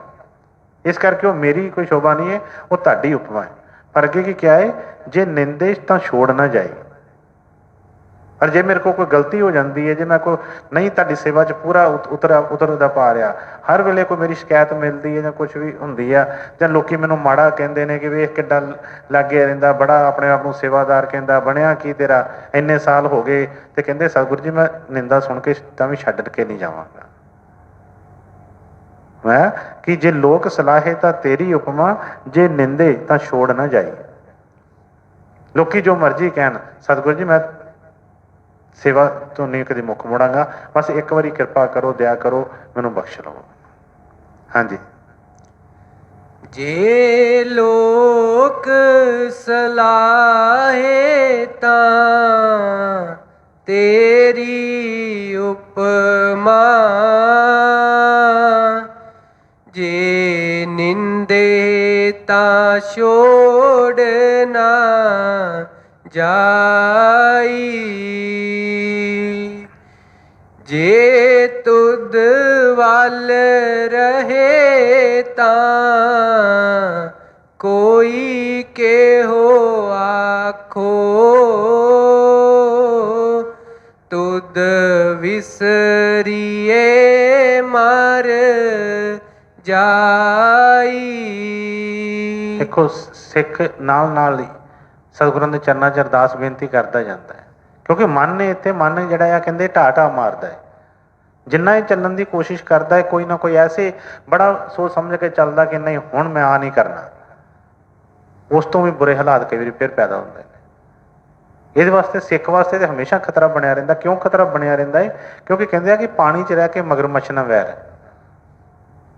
ਇਸ ਦੁਨੀਆ ਦੇ ਵਿੱਚ ਆ ਕੇ ਤੇ ਕਾਲ ਦੇ ਨਾਲ ਲੜਾਈ, ਕਾਲ ਚਾਹੁੰਦਾ ਹੈ ਕਿ ਬਈ ਇਸ ਦੁਨੀਆ 'ਚੋਂ ਕੋਈ ਨਿਕਲ ਜਾਵੇ, ਕੋਈ ਸੁਰਤ ਜਾ ਕੇ ਆਪਣੇ ਘਰ ਪਹੁੰਚ ਜਾਵੇ। ਕਦੀ ਕਿਸੇ ਨੂੰ ਪਿਆਰ ਨਾਲ ਉਲਝਾਉਂਦਾ ਹੈ, ਕਿਸੇ ਨੂੰ ਸੁੱਖ ਦੇ ਕੇ ਉਲਝਾਉਂਦਾ ਹੈ, ਕਿਸੇ ਨੂੰ ਦੁੱਖ ਦੇ ਕੇ ਉਲਝਾਉਂਦਾ ਹੈ, ਕਿਸੇ ਨੂੰ ਮਾਣ ਵਡਿਆਈ ਦੇ ਕੇ ਉਲਝਾਉਂਦਾ ਹੈ। ਮਤਲਬ ਕੀ ਹੈ, ਉਹਨੇ ਬੇੜੀਆਂ ਪਾਉਣੀਆਂ ਨੇ, ਭਾਵੇਂ ਸੋਨੇ ਦੀਆਂ ਪਾਵੇ ਭਾਵੇਂ ਲੋਹੇ ਦੀਆਂ ਪਾਵੇ, ਕਿਸੇ ਵੀ ਤਰ੍ਹਾਂ ਉਹ ਕਰਦਾ ਹੈ। ਕੋਸ਼ਿਸ਼ ਇਹੋ ਕਰਦਾ ਹੈ ਕਿ ਇਹ ਬਸ ਵੱਜਾ ਰਹੇ, ਇਹ ਨਿਕਲ ਨਾ ਜਾਵੇ। ਜਿਹੜਾ ਸਿੱਖ ਹੈ ਉਹ ਤੇ ਹਮੇਸ਼ਾ ਬੇਨਤੀ ਕਰਦਾ ਰਹੇਗਾ, ਕਿਉਂਕਿ ਇੱਥੇ ਖਤਰਾ ਬਣਿਆ ਰਹਿੰਦਾ ਹੈ। ਇਸ ਕਰਕੇ ਹੁਣ ਪਿੱਛੇ ਜਿਸ ਤਰ੍ਹਾਂ ਫਰਮਾਇਆ ਕਿ ਜੇ ਲੋਕ ਸਲਾਹੇ ਤਾਂ ਤੇਰੀ ਉਪਮਾ, ਜੇ ਨਿੰਦੇ ਤਾਂ ਛੋੜ ਨਾ ਜਾਈ। ਹੁਣ ਕਹਿੰਦੇ ਜੇ ਤੁਧ ਵੱਲ ਰਹੇ, ਤੁਧ ਵੱਲ ਰਹੇ ਤਾਂ ਕੋਈ ਕਿਹੋ ਆਖੋ, ਤੁਧ ਵਿਸਰੇ ਮਰ ਜਾਏ। ਕਹਿੰਦੇ ਕਿ ਸਤਿਗੁਰੂ ਜੀ ਤੁਸੀਂ ਦਇਆ ਕਰੋ, ਕਿਰਪਾ ਕਰੋ, ਜੇ ਤੁਸੀਂ ਮੇਰੇ ਵੱਲ ਹੋ, ਤੁਹਾਡੀ ਖੁਸ਼ੀ ਹੈ ਤੇ ਕੋਈ ਜੋ ਮਰਜ਼ੀ ਆਖੇ, ਮੈਨੂੰ ਕਿਸੇ ਦੀ ਕੋਈ ਫਿਕਰ ਨਹੀਂ ਹੈਗੀ। ਜੇ ਤੁਸੀਂ ਕਹਿੰਦੇ ਹੋ ਕਿ ਮੈਨੂੰ ਸਭ ਮਨਜ਼ੂਰ ਹੈ, ਤੁਸੀਂ ਕਹਿ ਦਿੱਤਾ ਕਿ ਮੇਰਾ ਸੇਵਕ ਮੇਰੀ ਖੁਸ਼ੀ ਹੈ, ਤੇ ਦੁਨੀਆ ਜੋ ਮਰਜ਼ੀ ਕਹਿੰਦੀ ਰਵੇ, ਮੈਂ ਦੁਨੀਆ ਤੋਂ ਲੈਣਾ ਕੀ ਹੈ? ਮੈਨੂੰ ਕਿਸੇ ਦੀ ਕੋਈ ਫਿਕਰ ਨਹੀਂ, ਮੈਨੂੰ ਕਿਸੇ ਦੀ ਟੈਨਸ਼ਨ ਨਹੀਂ, ਕਿਉਂਕਿ ਮੈਂ ਖੁਸ਼ੀ ਤੁਹਾਡੀ ਲੈਣੀ ਹੈ, ਮੈਂ ਦਇਆ ਤੁਹਾਡੀ ਲੈਣੀ ਹੈ, ਔਰ ਤੁਹਾਡੇ ਕੋਲੋਂ ਲੈਣੀ ਹੈ। ਮੈਂ ਕਿਸੇ ਕੋਲੋਂ ਨਹੀਂ ਕੋਈ ਦਇਆ, ਕੋਈ ਕਿਸੇ ਦਾ ਮੰਗਤਾ ਨਹੀਂ, ਮੰਗਤਾ ਮੈਂ ਤੁਹਾਡਾ ਹਾਂ। ਕੋਈ ਜੋ ਮਰਜ਼ੀ ਕਹਿੰਦਾ ਰਵੇ, ਮੈਨੂੰ ਕੀ ਕਿਸੇ ਨਾਲ ਫਰਕ ਪੈਂਦਾ ਹੈ? ਤੇ ਹੋਇਆ ਕਿ ਜੇ ਤੁਧ ਵੱਲ ਰਹੇ, ਕਹਿੰਦੇ ਕਿ ਜੇ ਤੁਸੀਂ ਮੇਰੇ ਵੱਲ ਰਹੋ, ਜੇ ਤੁਸੀਂ ਮੇਰੇ ਤੇ ਕਿਰਪਾ ਕਰਦੇ ਰਹੋ, ਤੇ ਫਿਰ ਕਹਿੰਦੇ ਕਿ ਮੈਂ ਕੋਈ ਕੁਛ ਵੀ ਆਖੇ, ਮੈਨੂੰ ਕਿਸੇ ਦਾ ਕੋਈ ਫਿਕਰ ਨਹੀਂ ਹੈਗਾ। ਅੱਗੇ ਫਰਮਾਉਂਦੇ ਨੇ ਤੁਧ ਵਿਸਰੀਏ ਮਰ ਜਾਏ। ਪਰ ਜੇ ਸਤਿਗੁਰੂ ਜੀ ਲੋਕੀ ਕਹਿੰਦੇ ਰਹਿਣ ਕਿ ਤੂੰ ਬੜਾ ਚੰਗਾ ਹੈ, ਤੂੰ ਤੇ ਬੜੀ ਸੇਵਾ ਕਰਦਾ ਹੈ, ਤੂੰ ਤੇ ਬੜੇ ਨਿਯਮ ਦੇ ਵਿੱਚ ਰਹਿਣਾ ਹੈ, ਪਰ ਮੇਰੇ ਕੋਲ ਤੁਹਾਡਾ ਹੁਕਮ ਨਾ ਮੰਨਿਆ ਜਾਂਦਾ ਹੋਵੇ, ਮੇਰੇ ਕੋਲ ਕੋਈ ਗਲਤੀ ਐਸੀ ਹੁੰਦੀ ਹੋਵੇ ਤੇ ਤੁਸੀਂ ਮੈਨੂੰ ਵਿਸਾਰ ਦੇਵੋਗੇ, ਤੇ ਫਿਰ ਕਹਿੰਦੇ ਕਿ ਫਿਰ ਮੇਰੀ ਮੌਤ ਹੈ, ਫਿਰ ਆਤਮਿਕ ਤੌਰ ਤੇ ਮੈਂ ਜੀ ਨਹੀਂ ਸਕਦਾ। ਕਿਉਂਕਿ ਖੁਸ਼ੀ ਤੇ ਸਤਿਗੁਰਾਂ ਦੀ ਖੁਸ਼ੀ ਦੇ ਨਾਲ ਹੋਣੀ ਹੈ। ਜੇ ਗੁਰੂ ਇਹਦੇ ਤੇ ਖੁਸ਼ ਆ ਤੇ ਅੰਦਰ ਇਹਦੇ ਖੇੜੇ ਗਿਰਿਆਣਗੇ ਹਰ ਵੇਲੇ। ਫਿਰ ਨਹੀਂ ਇਹਨੂੰ ਕਿ ਨਾ ਇਹਨੂੰ ਕਿਸੇ ਕੋਲ ਡਰ ਲੱਗਦਾ ਹੈ, ਨਾ ਇਹਨੂੰ ਕੋਈ ਫਿਕਰ ਹੁੰਦਾ ਹੈ, ਜੋ ਮਰਜ਼ੀ ਚੱਲਦਾ ਰਹੇ। ਜਿੰਨਾ ਵੀ ਕਿਸੇ ਦੇ ਅੰਦਰ ਮਾਣ ਹੈ, ਜਿੰਨਾ ਵੀ ਜਿੰਨੀ ਕਮੀ ਹੈ, ਜਿੰਨਾ ਭਾਂਡਾ ਖਾਲੀ ਹੈ, ਓਨਾ ਹੀ ਡਰ ਹੈ ਸਾਡੇ ਅੰਦਰ। ਹੁਣ ਹੀ ਦੇਖੋ ਕਿ ਸੰਸਾਰ ਦੇ ਵਿੱਚ ਬਿਮਾਰੀ ਚੱਲ ਰਹੀ ਹੈ। ਬੜੇ ਲੋਕ ਨੇ ਐਸੇ ਜਿਹੜੇ 24 ਘੰਟੇ ਹਰ ਵੇਲੇ ਟੈਨਸ਼ਨ। ਉਹ ਅੱਛਾ ਜੀ, ਉਹ ਕੋਈ ਕਹਿੰਦਾ ਜੀ ਲਓ ਜੀ ਆ ਕਰੋਨਾ, ਅੱਜ ਹੁਣ ਟਿੱਡੀ ਦਲ ਆ ਗਿਆ ਜੀ, ਹੁਣ ਟਿੱਡੀਆਂ ਆ ਗਈਆਂ ਜੀ, ਕੋਈ ਕਹਿੰਦਾ ਕਦੀ ਕੁਛ ਆ ਗਿਆ ਜੀ, ਤੇ ਕਈ ਹਮੇਸ਼ਾ ਇਸੇ ਉਹ ਲੱਗੇ ਰਹਿੰਦੇ ਸੋਚ ਕਿ ਨਹੀਂ ਹੁਣ ਤੇ ਬੜਾ ਮਾੜਾ, ਹੁਣ ਤੇ ਪਤਾ ਨਹੀਂ ਕੀ ਹੋਣਾ ਹੈ। ਪਰ ਜਿਹੜਾ ਇੱਕ ਸਿੱਖਿਆ ਗੁਰੂ ਦਾ, ਉਹਨੇ ਕੀ ਲੈਣਾ ਕਿਸੇ ਕੋਲੋਂ? ਉਹ ਕਹਿੰਦਾ ਹੋਗਾ ਵਹੀ ਜੋ ਰਾਮ ਰਚ ਰਾਖਾ, ਕਿਉਂ ਕਰ ਤਰਕ ਬੜਾਵੇ ਸਾਕਾ। ਕਹਿੰਦੇ ਕੀ ਕਰਨਾ ਹੈ? ਹੋਣਾ ਤੇ ਉਹੀ ਹੈ ਜੋ ਮੇਰਾ ਪ੍ਰਭੂ ਚਾਹੁੰਦਾ ਹੈ, ਮੇਰਾ ਸਤਿਗੁਰ ਚਾਹੁੰਦਾ ਹੈ। ਮੈਨੂੰ ਫਿਕਰ ਕਰਨ ਦੀ ਫਿਰ ਕੀ ਲੋੜ ਹੈ? ਮੇਰੇ ਕੀਤੇ ਕੋਈ ਹੋਣਾ ਨਹੀਂ, ਮੇਰੇ ਸੋਚਿਆ ਕੁਛ ਨਹੀਂ ਹੋਣਾ। ਟੈਨਸ਼ਨ ਹੀ ਹੈ ਨਾ ਜਿੰਨੀ ਮਰਜ਼ੀ ਚੁੱਕੀ ਜਾਈਏ। ਇਸ ਕਰਕੇ ਹੈ ਕਿ ਸਤਿਗੁਰੂ ਜੀ ਲੋਕੀ ਜੋ ਮਰਜ਼ੀ ਕਹਿਣ, ਲੋਕਾਂ ਦੇ ਕਹਿਣ ਨਾਲ ਮੈਨੂੰ ਫਰਕ ਨਹੀਂ ਕੋਈ ਪੈਂਦਾ, ਪਰ ਜੇ ਤੁਸੀਂ ਮੇਰੀ ਕੋਈ ਗਲਤੀ ਨੂੰ ਐਸੀ ਨਾ ਕਰਕੇ ਮੈਨੂੰ ਵਿਸਾਰਿਓ ਨਾ, ਤੁਸੀਂ ਨਾ ਛੱਡਿਓ। ਕਿਉਂਕਿ ਜੇ ਤੁਸੀਂ ਛੱਡਦੇ ਹੋ, ਤੁਸੀਂ ਮੁੱਖ ਮੋੜਦੇ ਹੋ, ਤੇ ਫਿਰ ਮੈਂ ਨਹੀਂ ਬਚ ਸਕਦਾ। ਸ਼ਬਦ ਹੁੰਦਾ ਨਾ ਕਿ ਮੁੱਖ ਦੁਨੀਆ ਮੋੜ ਲਵੇ, ਸਾਹਿਬਾ ਤੂੰ ਮੁਖੜਾ ਨਾ ਮੋੜੀ। ਮੋੜ ਲੈ ਦੁਨੀਆ, ਦੁੱਖ ਦੁਨੀਆ ਨੇ ਕੀ ਦੇਣਾ ਹੈ? ਨਾ ਦੁਨੀਆ ਕੁਝ ਲੈ ਸਕਦੀ ਸਾਡੇ ਕੋਲੋਂ, ਨਾ ਕੁਝ ਦੇ ਸਕਦੀ ਹੈ। ਹਾਂ, ਜੇ ਸਤਿਗੁਰ ਰਾਜੀ ਉਹਨੇ ਕਿਹਾ ਕਿ ਮੇਰਾ ਰੁੱਸੇ ਨਾ ਕਲਗੀਆਂ ਵਾਲਾ, ਜੱਗ ਭਾਵੇਂ ਸਾਰਾ ਰੁੱਸ ਜਾਏ।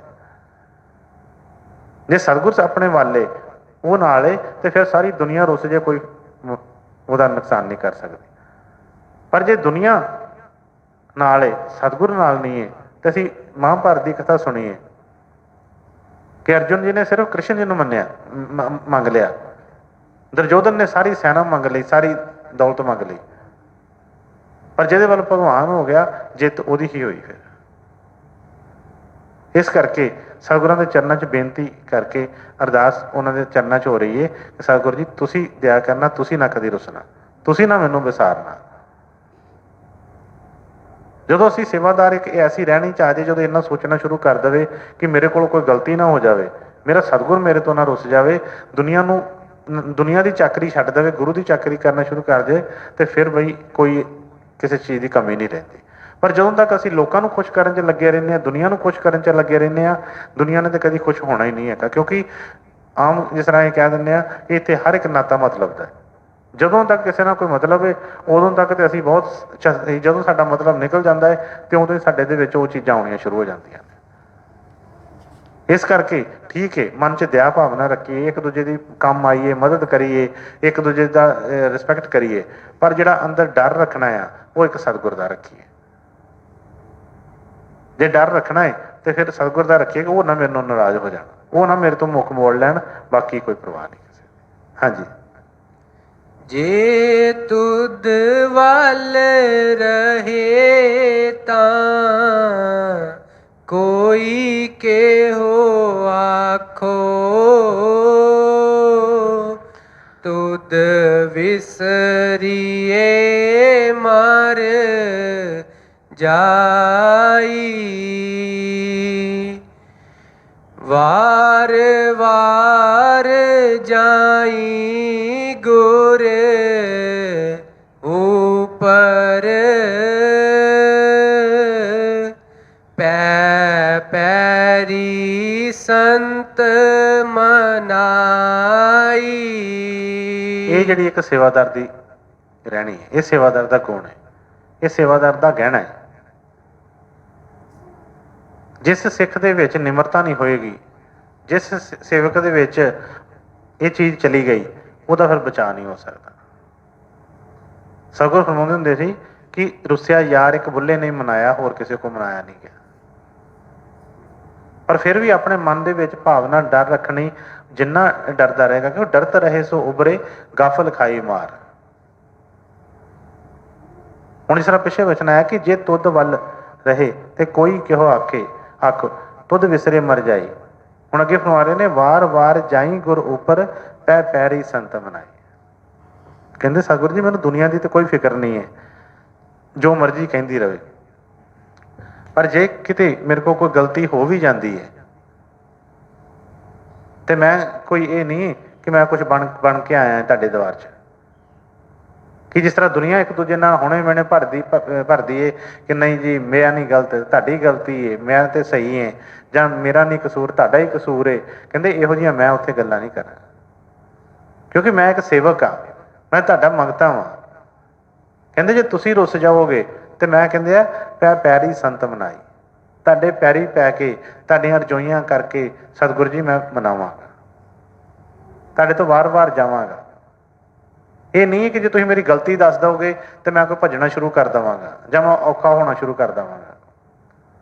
ਕਿਉਂਕਿ ਸੰਸਾਰੀ ਤੌਰ ਦੇ ਉੱਤੇ ਸਾਡੀ ਆਮ ਰਿਸ਼ਤਿਆਂ ਦੇ ਵਿੱਚ ਕੀ ਹਾਲਾਤ ਹੁੰਦੇ ਨੇ, ਕਿਉਂਕਿ ਕੋਈ ਵੀ ਕਿਸੇ ਦੀ ਗੱਲ ਸੁਣਨਾ ਗਵਾਰਾ ਨਹੀਂ ਕਰਦਾ।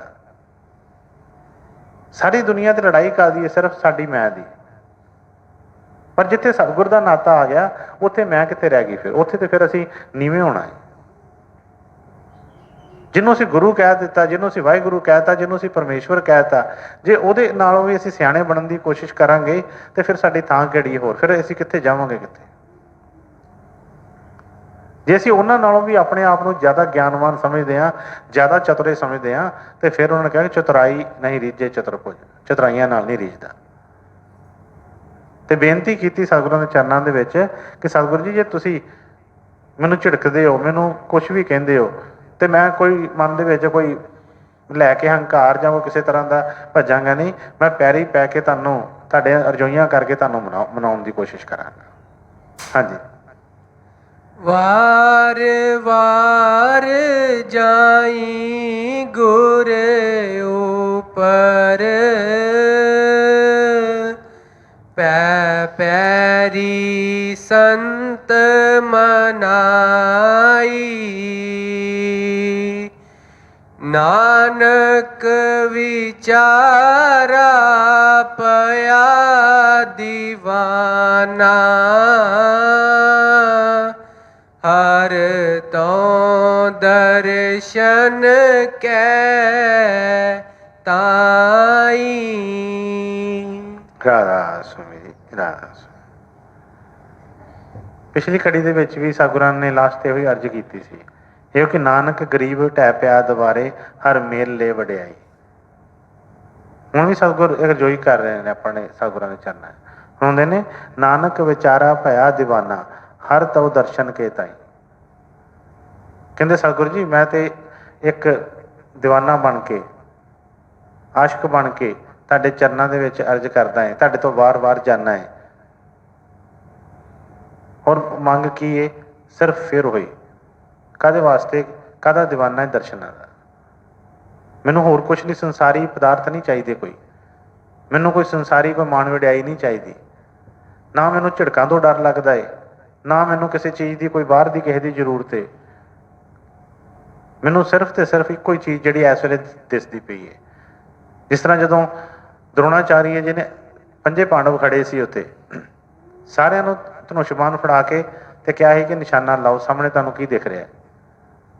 ਕਿਸੇ ਨੇ ਕਿਹਾ ਮੈਨੂੰ ਦਰਖਤ ਦਿਸ ਰਿਹਾ ਹੈ, ਦਰਖਤ ਦੇ ਉੱਤੇ ਆਹ ਚੀਜ਼ ਹੈ। ਕਿਸੇ ਨੇ ਕਿਹਾ ਮੈਨੂੰ ਪਿੱਛੇ ਨੀਲਾ ਅਸਮਾਨ ਦਿਸ ਰਿਹਾ ਹੈ। ਕਿਸੇ ਨੇ ਕੋਈ ਹੋਰ ਕਿਹਾ, ਕੋਈ ਗੱਲ ਕੀਤੀ।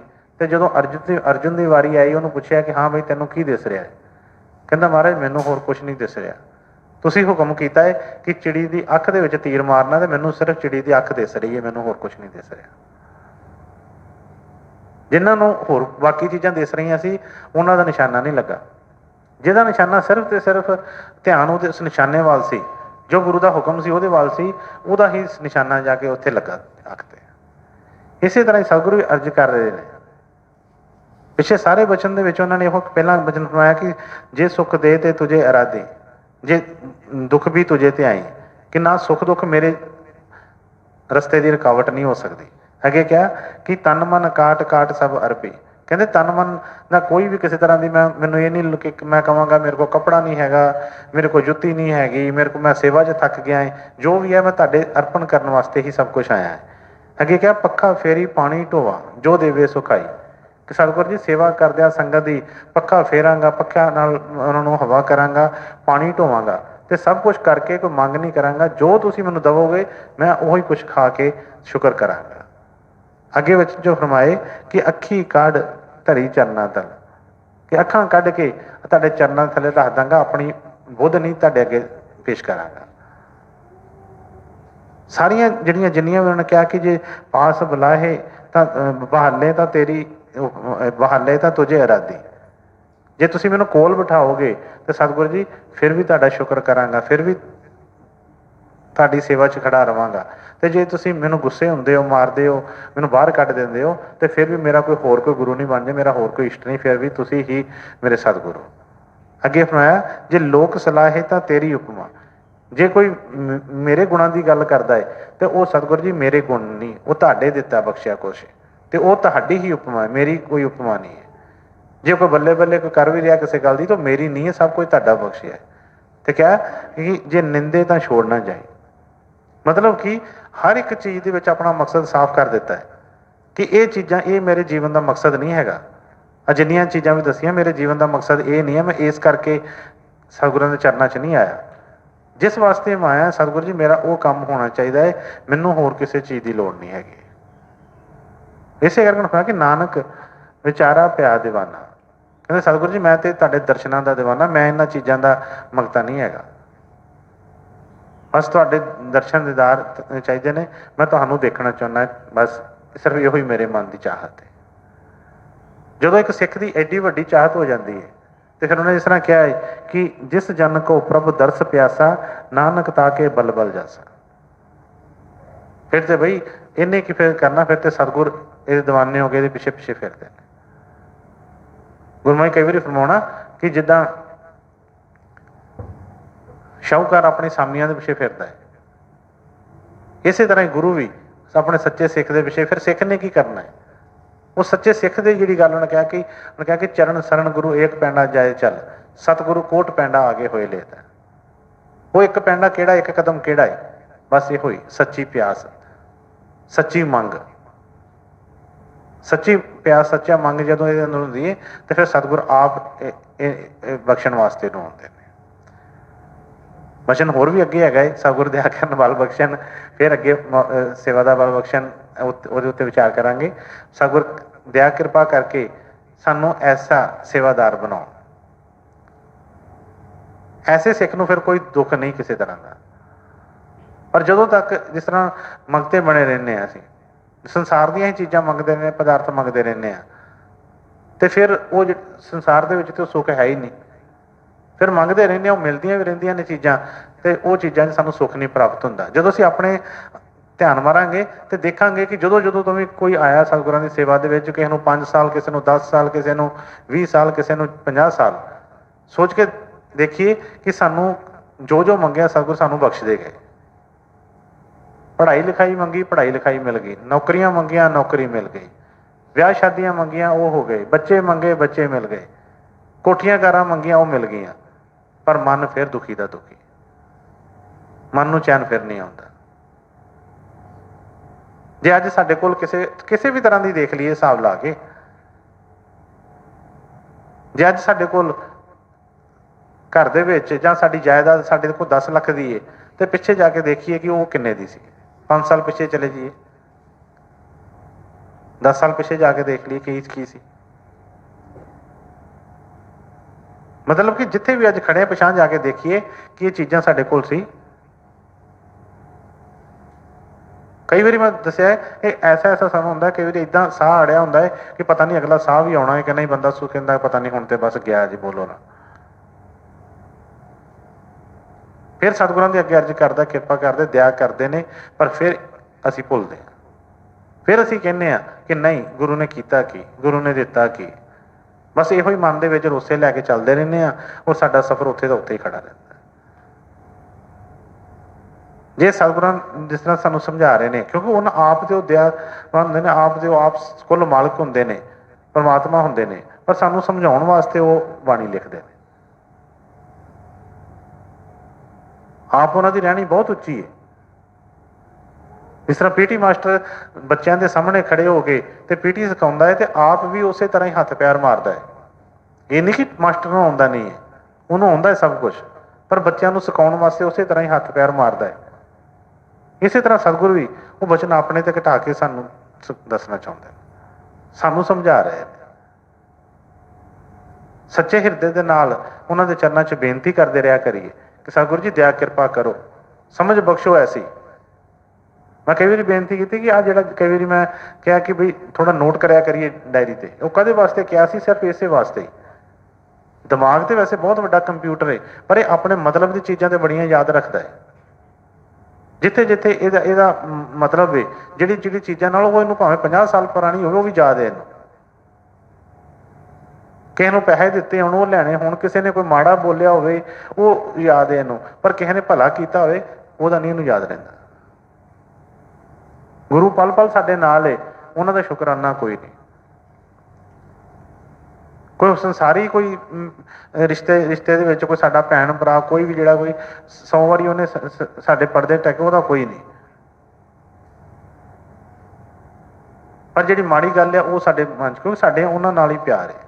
ਅਸੀਂ ਇਕੱਠਾ ਹੀ ਕਹਿੰਦੇ ਕੂੜਾ ਇਕੱਠਾ ਕਰਨਾ, ਜਿਸ ਤਰ੍ਹਾਂ ਜਾਣਦੇ ਹਾਂ ਕੂੜਾ ਇਕੱਠਾ ਕਰ ਕਰ ਭਰੀ ਜਾਂਦੇ ਹਾਂ, ਔਰ ਫਿਰ ਨੱਕ ਦੀ ਸਰਕਾ ਕਹਿੰਦਾ ਕਿ ਜੀ ਬਦਬੂ ਆ ਰਹੀ ਹੈ, ਬਦਬੂ ਆ ਰਹੀ ਹੈ। ਬਦਬੂ ਕਿਤੇ ਬਾਹਰੋਂ ਨਹੀਂ ਆਉਂਦੀ, ਸਾਡੇ ਅੰਦਰੋਂ ਆ ਰਹੀ ਹੈ, ਉਹਨਾਂ ਔਗਣਾਂ ਦੀ ਆਉਂਦੀ ਹੈ। ਉਹਨਾਂ ਨੂੰ ਖਾਲੀ ਕਰਕੇ ਸਤਿਗੁਰ ਇਹ ਨਹੀਂ ਕਹਿੰਦੇ ਕਿ ਬਈ ਉਹ ਤਾਂ ਬਈ ਲਿਬੜਿਆਂ ਤਿਬੜਿਆਂ ਨੂੰ ਗੱਲ ਨਾਲ ਲਾਉਂਦੇ ਨੇ। ਸਾਨੂੰ ਸਾਫ਼ ਕਰ, ਜਿਸ ਤਰ੍ਹਾਂ ਇੱਕ ਮਾਂ ਬੱਚੇ ਲਿਬੜੇ ਤਿਬੜੇ ਨੂੰ ਨਵਾਉਂਦੀ ਹੈ, ਧਵਾਉਂਦੀ ਹੈ, ਤੇ ਕਰਕੇ ਐ ਸੋਹਣੇ ਕੱਪੜੇ ਪਾ ਕੇ ਤਿਆਰ ਕਰਦੀ ਹੈ, ਉਹ ਤੇ ਸਾਨੂੰ ਹਮੇਸ਼ਾ ਹੀ ਸਾਡੇ ਨਾਲ ਪਿਆਰ ਕਰਦੇ ਨੇ। ਸਾਡੇ ਨਾਲ ਨਫ਼ਰਤ ਨਹੀਂ ਕਰਦੇ ਕਿ ਸਾਡੇ ਔਗਣ ਵੇਖ ਕੇ, ਸਾਨੂੰ ਲਿਬੜਿਆਂ ਨੂੰ ਵੇਖ ਕੇ ਸਾਨੂੰ ਪਰਾਂ ਨਹੀਂ ਹਟਾਉਂਦੇ। ਉਹ ਤਾਂ ਦਇਆ ਕਰਕੇ ਸਾਨੂੰ ਸਵਾਰਦੇ ਨੇ, ਪਰ ਅਸੀਂ ਫਿਰ ਬਾਰ-ਬਾਰ ਉਹ ਮਿੱਟੀ 'ਚ ਜਾ ਕੇ ਲੇਟਦੇ ਹਾਂ ਤੇ ਉਹ ਤਾਂ ਕਰਕੇ ਸਾਨੂੰ ਆਪਣਾ ਆਪ ਦੇਖ ਕੇ ਡਰ ਲੱਗਦਾ ਹੈ। ਗੁਰੂ ਮਹਾਰਾਜ ਨੇ ਇੱਕ ਸਤਸੰਗ 'ਚ ਫਰਮਾਇਆ ਸੀ ਕਿ ਡਰ ਜਿਹੜਾ ਆ ਕਿਸੇ ਚੀਜ਼ ਦਾ ਨਹੀਂ, ਡਰ ਆਪਣੇ ਗੁਨਾਹਾਂ ਦਾ ਹੈ ਸਾਨੂੰ। ਪਰ ਸਤਿਗੁਰ ਬਖਸ਼ਣਹਾਰ ਨੇ ਜਿਸ ਦਿਨ ਇਹਨੂੰ ਭਰੋਸਾ ਆ ਗਿਆ, ਜਿਸ ਦਿਨ ਇਹਨੂੰ ਆਪਣੇ ਗੁਰੂ ਤੇ ਮਾਣ ਆ ਗਿਆ, ਗੁਰੂ ਦੀ ਉਹ ਸ਼ਖਸੀਅਤ ਦਾ ਪਤਾ ਲੱਗ ਗਿਆ, ਗੁਰੂ ਬਖਸ਼ਣ ਆ ਰਹੇ, ਗੁਰੂ ਆਇਆ ਹੀ ਬਖਸ਼ਣ ਵਾਸਤੇ ਨੇ, ਆਇਆ ਸਾਡੇ ਪਾਪੀਆਂ ਵਾਸਤੇ ਆਇਆ ਏ, ਤੇ ਫਿਰ ਇਹਦਾ ਸੀਨਾ ਜਿਹੜਾ ਚੌੜਾ ਹੋ ਜਾਏਗਾ, ਕਹੇਗਾ ਕੋਈ ਗੱਲ ਨਹੀਂ। ਫਿਰ ਆਪਣੀ ਤਿਆਰੀ ਕਰੇਗਾ ਕਿ ਸਤਿਗੁਰੂ ਜੀ ਹੁਣ ਦਇਆ ਕਰੋ, ਕਿਰਪਾ ਕਰੋ, ਮੈਨੂੰ ਆਪਣੇ ਹੁਕਮ ਦੇ ਵਿੱਚ ਚਲਾਓ, ਹੁਣ ਜੋ ਹੋ ਗਿਆ ਹੋ ਗਿਆ। ਕਹਿੰਦੇ ਆਗੇ ਸਮਝ ਚਲੋ ਨੰਦ ਲਾਲਾ, ਜੋ ਬੀਤੀ ਸੋ ਬੀਤੀ। ਆਗੇ ਸਮਝ ਚਲੋ ਨੰਦ ਲਾਲਾ, ਅੱਗੇ ਅੱਗੇ ਉਸ ਤਰੀਕੇ ਨਾਲ ਅਸੀਂ ਚੱਲ ਪਈਏ, ਜੋ ਹੋ ਗਿਆ ਉਹ ਤੇ ਵਾਪਸ ਨਹੀਂ ਆਉਂਦਾ ਕਦੀ। ਤੇ ਸਤਿਗੁਰੂ ਦਇਆ ਕਿਰਪਾ ਕਰਨ, ਸਭ ਨੂੰ ਸੇਵਾ ਦਾ ਬਲ ਬਖਸ਼ਣ, ਆਪਣਾ ਸੱਚਾ ਪਿਆਰ ਭਰੋਸਾ ਬਖਸ਼ਣ, ਤਾਂ ਜੋ ਜਿਹੜਾ ਜੀਵਨ ਮਿਲਿਆ, ਜਿਸ ਤਰ੍ਹਾਂ ਨੇ ਕਿਹਾ ਕਿ ਗੋਬਿੰਦ ਮਿਲਣ ਕੀ ਇਹੋ ਤੇਰੀ ਬਰੀਆ, ਉਹ ਤੋਂ ਅਸੀਂ ਫਾਇਦਾ ਉਠਾ ਸਕੀਏ। ਆਪਣੇ ਜੀਵਨ ਦੇ ਵਿੱਚ ਸਤਿਗੁਰਾਂ ਦੇ ਬਚਨ ਮੰਨ ਕੇ, ਉਹਨਾਂ ਦੇ ਰਸਤੇ ਤੇ ਚੱਲ ਕੇ ਅਸੀਂ ਸਤਿਗੁਰਾਂ ਦੀ ਖੁਸ਼ੀ ਪ੍ਰਾਪਤ ਕਰ ਸਕੀਏ। ਰਾਧਾ ਸੁਆਮੀ ਜੀ, ਰਾਧਾ ਸੁਆਮੀ।